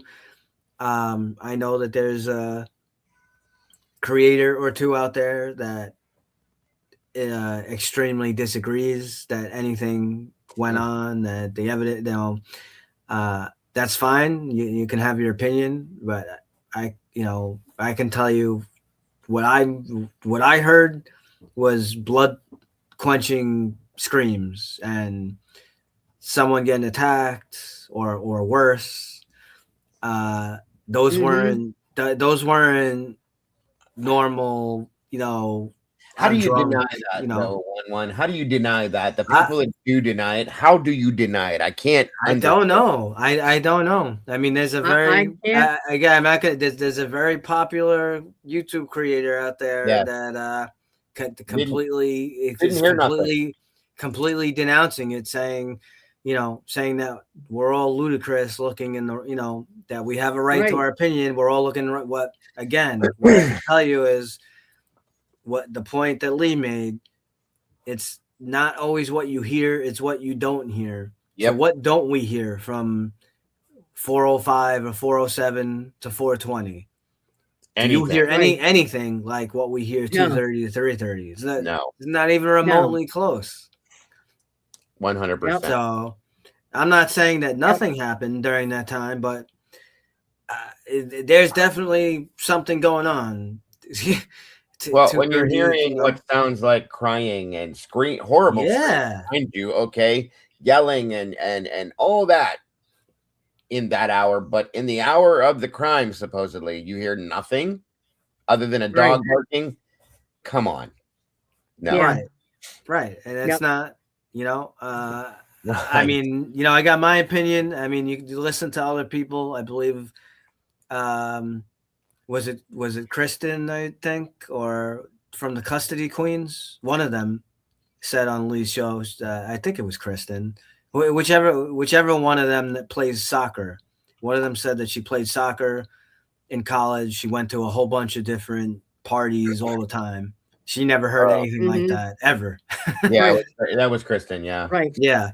And one of the silliest and stupidest comments that I saw by a guilter whose name begins with Jaffa, he asked, could it have been a noise made by a woman who was playfully groped? I'm like, what? No.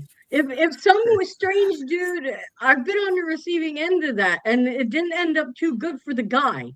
Well, so no, that. Oh, for Jesus Christ, Jeff! Why?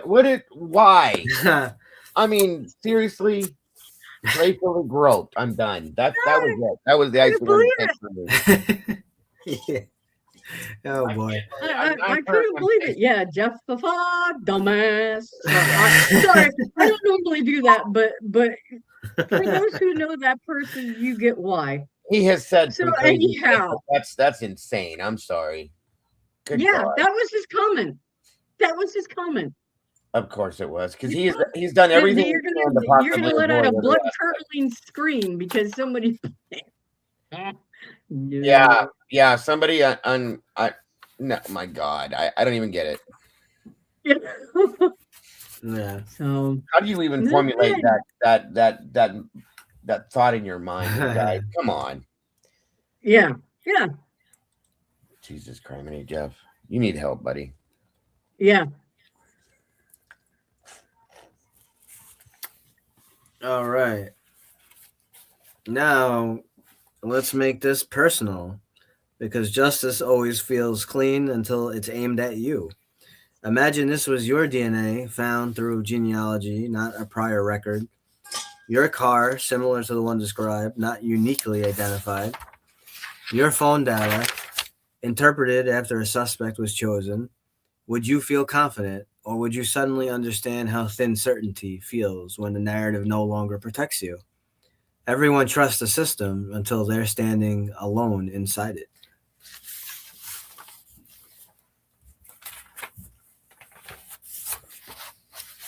If the roles were reversed, Insert yourself.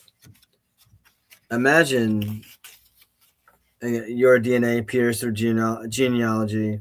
Your car resembles a suspect vehicle. Your phone data shows patterns that look suspicious in hindsight. Would you trust that context protects you? Or would you fear how easily coincidence becomes narrative? Justice feels abstract until it's your name in the headline.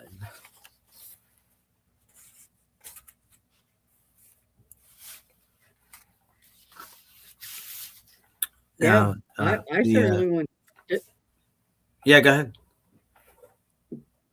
No, I was just I wouldn't trust what they're coming Right. up with.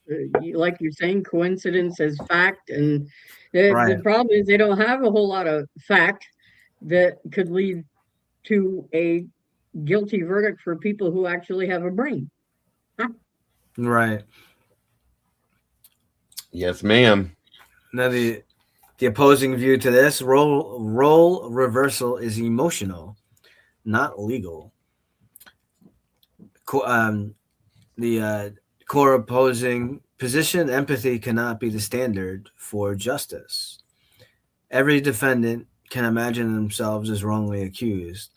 The system exists to remove personal identification. Evidence is evaluated independently of emotional relatability. Feeling uncomfortable does not make evidence unreliable. Many guilty defendants appear ordinary. And finally, justice isn't about who you relate to, it's about what can be proven.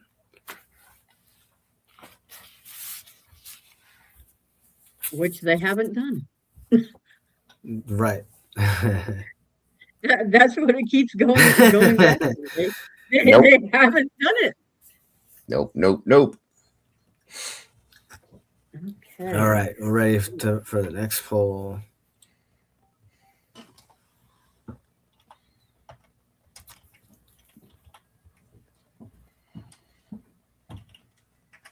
Oh, I think there we go. It was stuck. Wow, that's moving slow. Well, anyway, okay, so question is, what do you feel safe being judged on this evidence? Yes, the system works. No, it's concerning, only with more proof, or I don't know. So, lovely people of the den, what say you? That's the biggest problem with this entire case right there. Yeah. Because it Yeah. could happen to any one of us, and that's Oh scary. yeah. It really is. Really. Yep. Yeah, it's scary. I mean, I'll tell you a story. A person I know, he was a high school student and went into the office wanting to speak with the principal because of getting detention.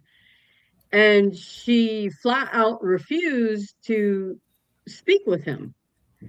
And he said, innocently, well, if you don't want to talk to me here during school time, because she said she was busy, he said, if you don't want to talk to me here during school, I could, come over to your house if you want. Now, this is back in the days when this kind of thing, we went to our teachers' houses sometimes and stuff like that, So it very innocently said, I'd be happy to discuss it with you, maybe, at your place or mine or whatever. She called the cops and had him arrested.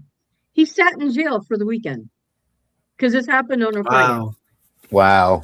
A 17-year-old kid who just wanted to know what I want to talk to you about this detention. Jesus. And the cops believed her that he was it was terroristic threats. Yeah. Crazy. So I mean, it can happen real quick. I mean, we've seen versions of this happen in domestic situations that have been, and don't get me wrong, guys, because I'm highly against domestic violence, violence against women, things like that. I scream about that stuff, but we've also seen situations where it's been both sides, men and women, have came forth and made false statements to get their way in a situation, claiming that a man has beat them up or something, and it's never happened. So 100%, 100% it happens in many different aspects. Yeah, it's very true. And then that always makes it worse for the true victims of these types of crimes, because then, it forces you to be the one that, can we really believe what you're saying then? So. Right.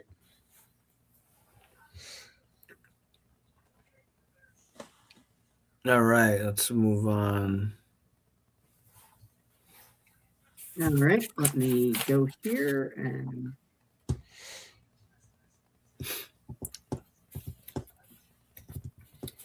Cell phone data, another crowd favorite.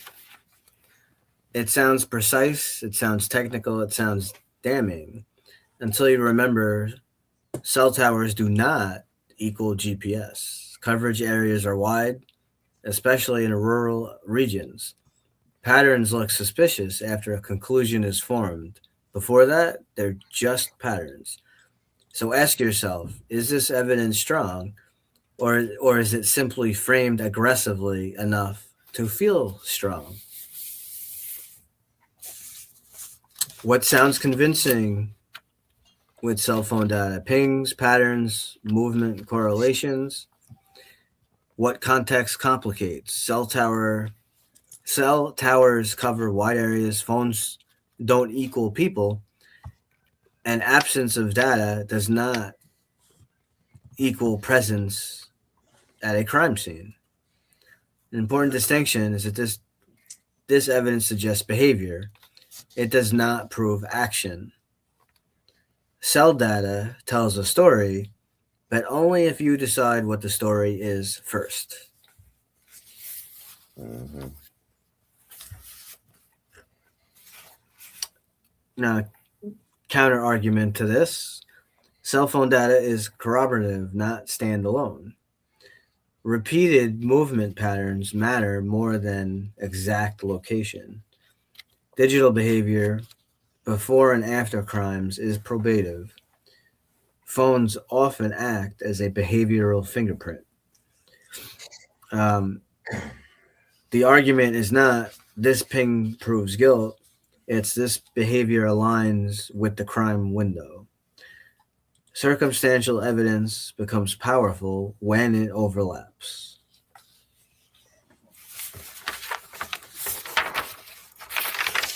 My response to that is ungag Syray. Right. Ungag Syray. And then we'll. Right. There you go.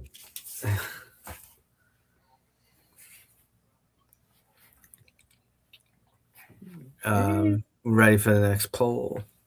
Alrighty.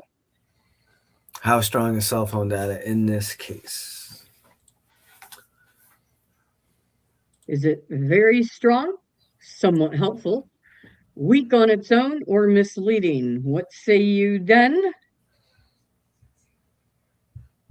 Ray's been in Lucy's basement for months.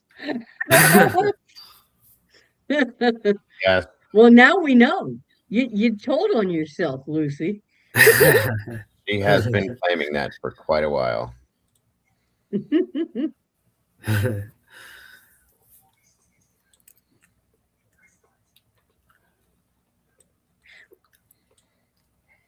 Weak, misleading.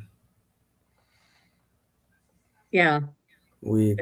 And especially because the prosecution lied at first about how many cell towers were in the freaking area. Mm-hmm. Oh, yeah. The defense was told 2, and there's actually 3. Mango.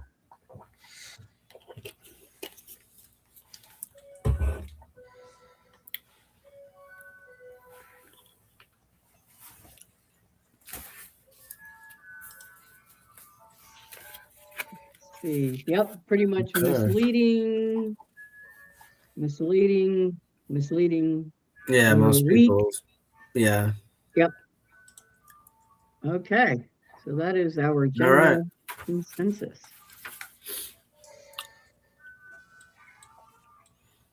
And now for the part people really don't like. Most of you already decided.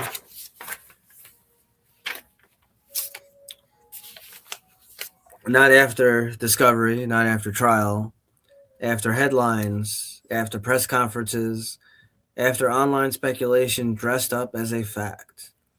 Once a verdict settles into your mind, evidence stops being evaluated. It gets filtered. Contradictions get ignored. Questions get labeled attacks. And doubt gets treated like betrayal. That's not justice. That's confirmation bias with better marketing.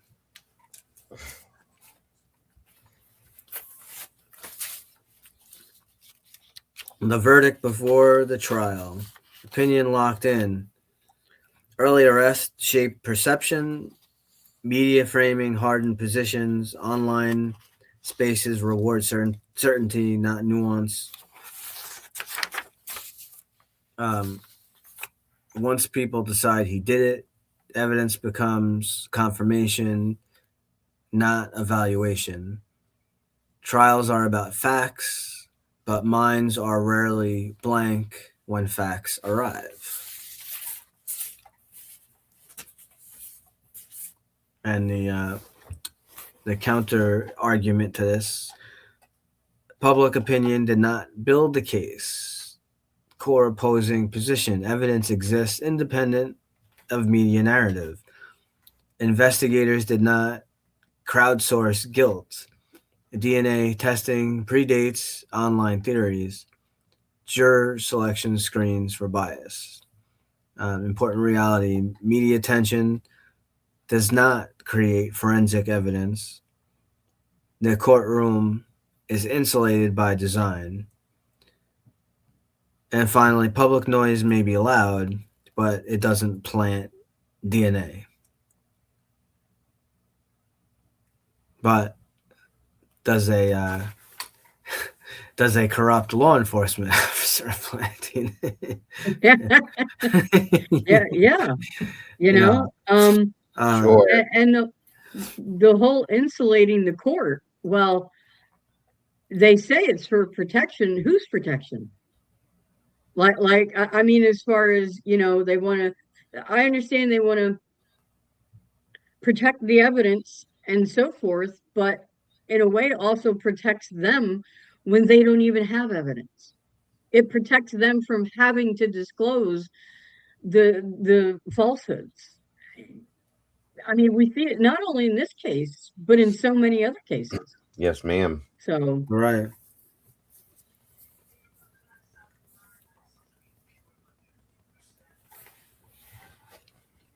Oops, wait a minute. I'm going to the wrong tab. Yeah, and our one more poll. Last poll. Great question. Has public opinion already decided this case? Yes, long ago. No, juries can be fair. Somewhat media influence, not sure.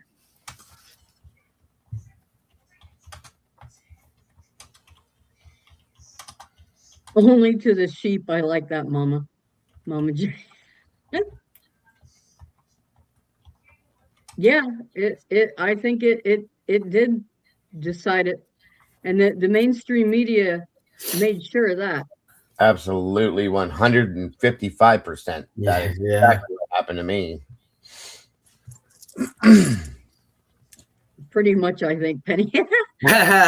Cool. Nice. Pretty much, yes. Yep, pretty much. Yeah, that's exactly what I think happened, you guys. Yep. Yeah, and it's also a really scary thing when the media has been weaponized. Absolutely. I mean, absolutely. And yeah, so I saw something back here. Where'd that go? I had thrown it up on the screen and then.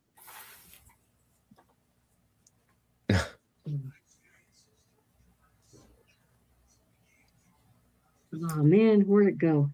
Well, anyway, it was from JJ from State of the Deep. Oh, okay. He says, he's like, I know DA would hate this question, but Oh, I saw that. Yeah. did you see that about What do you say? was this something to essentially put Othram into position? And it's not an awful question. Because Right. Othram has their hand in so many cases now. They have their hand now in the Long Island serial killer case. Oh, here it is. Yeah, there we go. I couldn't find. Thank you. Yeah, I was gonna read it for you. Yeah, go ahead. Oh, well, you have it up there now. But yeah, DI would hate this comment question, but it is possible that this whole case was an NIJ funded research exercise to make money and also implement Othram labs nationwide. That is a good question or a good statement. I believe, Joe, truly. But I know why DI would hate it too.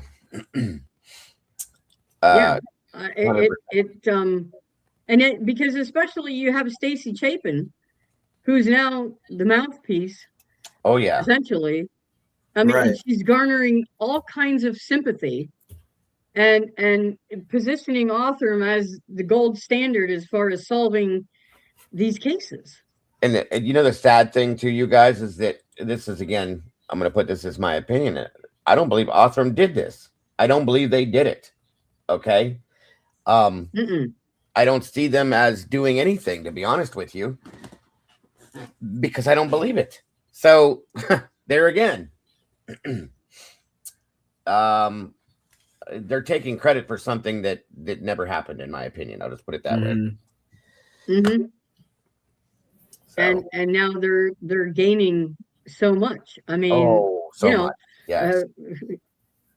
They go from this case in Moscow to now supposedly being instrumental with the evidence in the Long Island serial killer case. And I know that Lee is going to be having putting out a video this coming week concerning the Lisk case in relation to some of that. So you guys, you'll want to stay tuned for that for sure.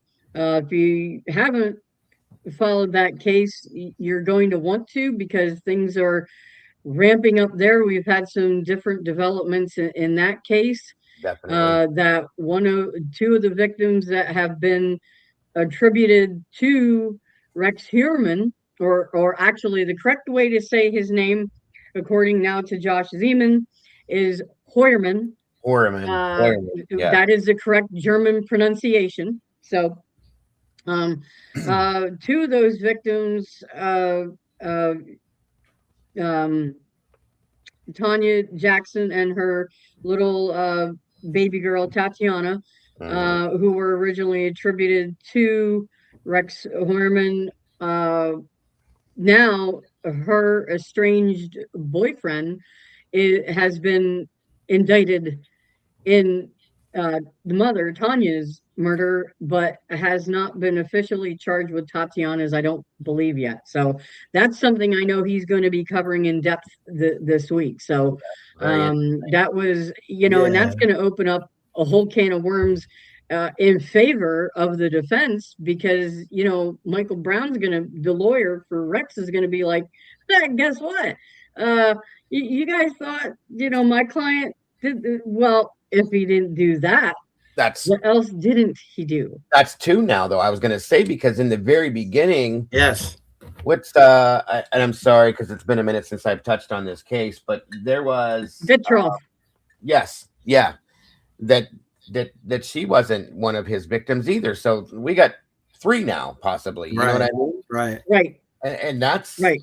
That's kind of scary if you think about that, because how many, like you just said, what if there's more and more? And there's a lot of victims in this case, guys. And if it comes down to the point, and oh boy, the defense Oh boy. Prosecution's Right. in trouble there if that comes out to be that way. I agree. Yeah.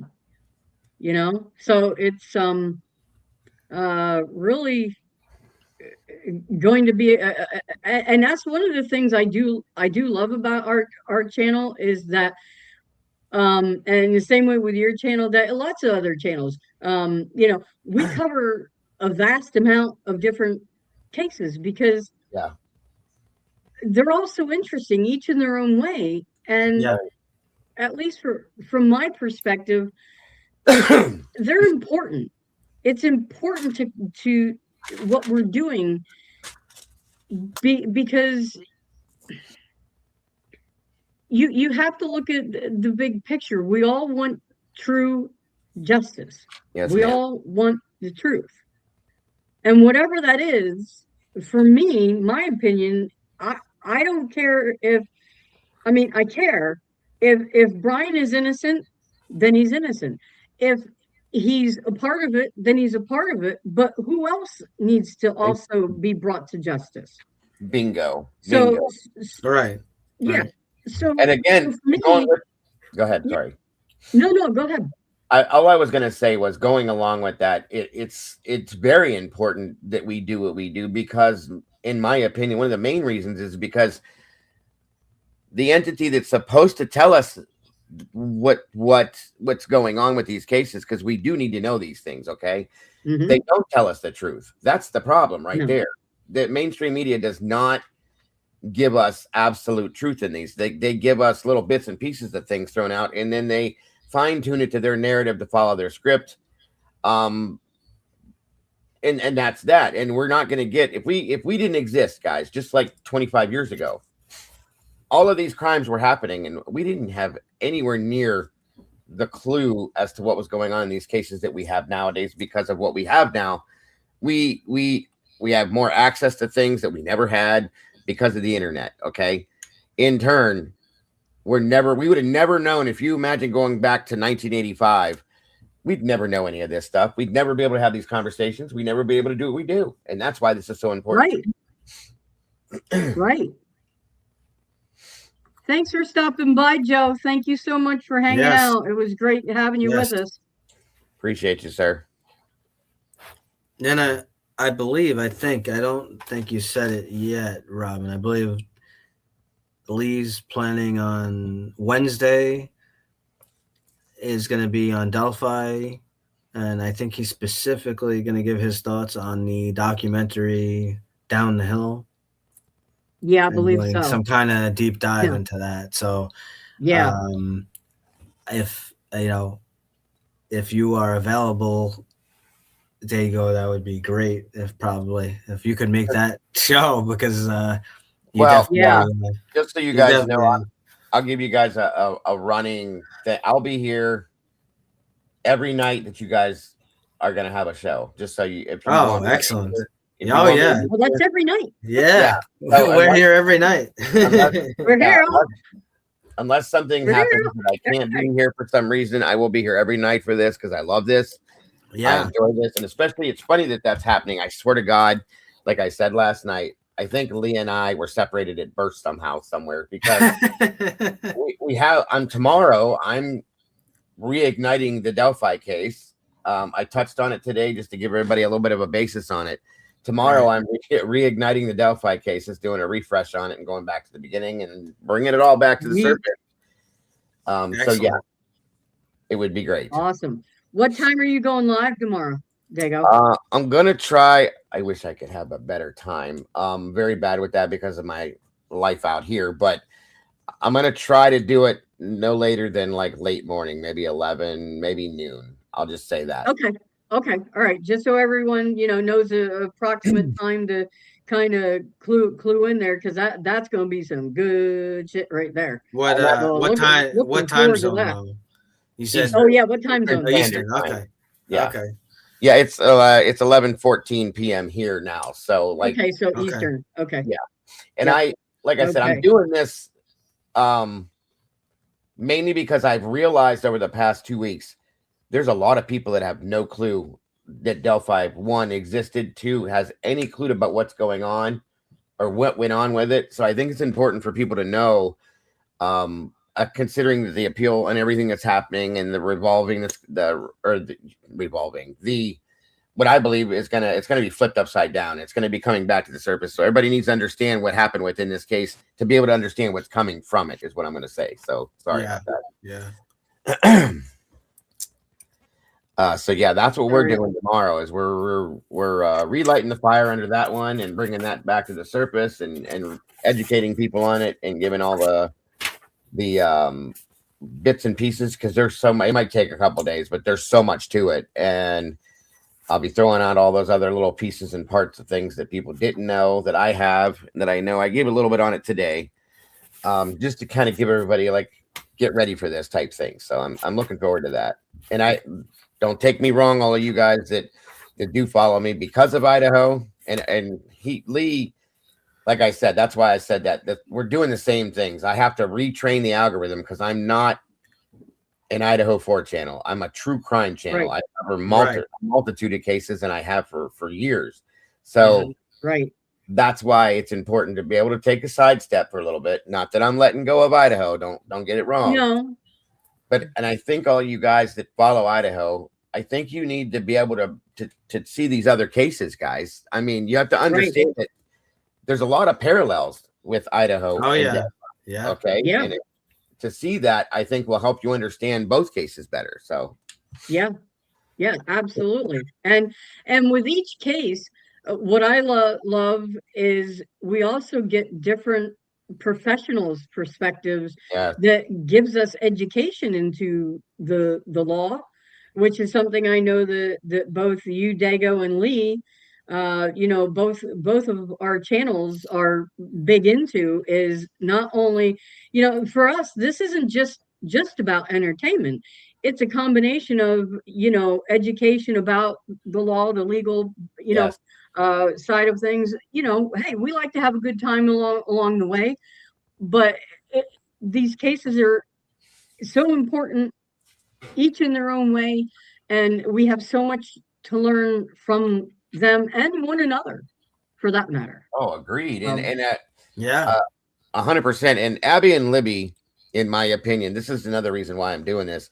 Abby and Libby have not, just like the Idaho 4, have not received any true justice yet. Okay. No, they have not. In my opinion, Richard Allen is not the one that committed this crime by any means whatsoever. And the person's, I'm saying that in a plural way, because I truly believe there's multiple people involved in this that did this are still out there, guys. And what's to say that they won't do this to somebody else or others? Okay.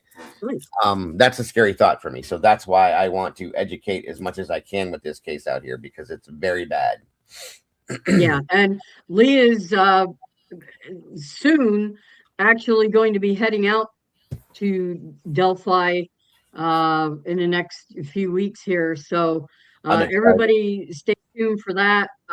He bought a drone, so he is going to be able to provide some aerial footage of that area where the Abby and Libby were found.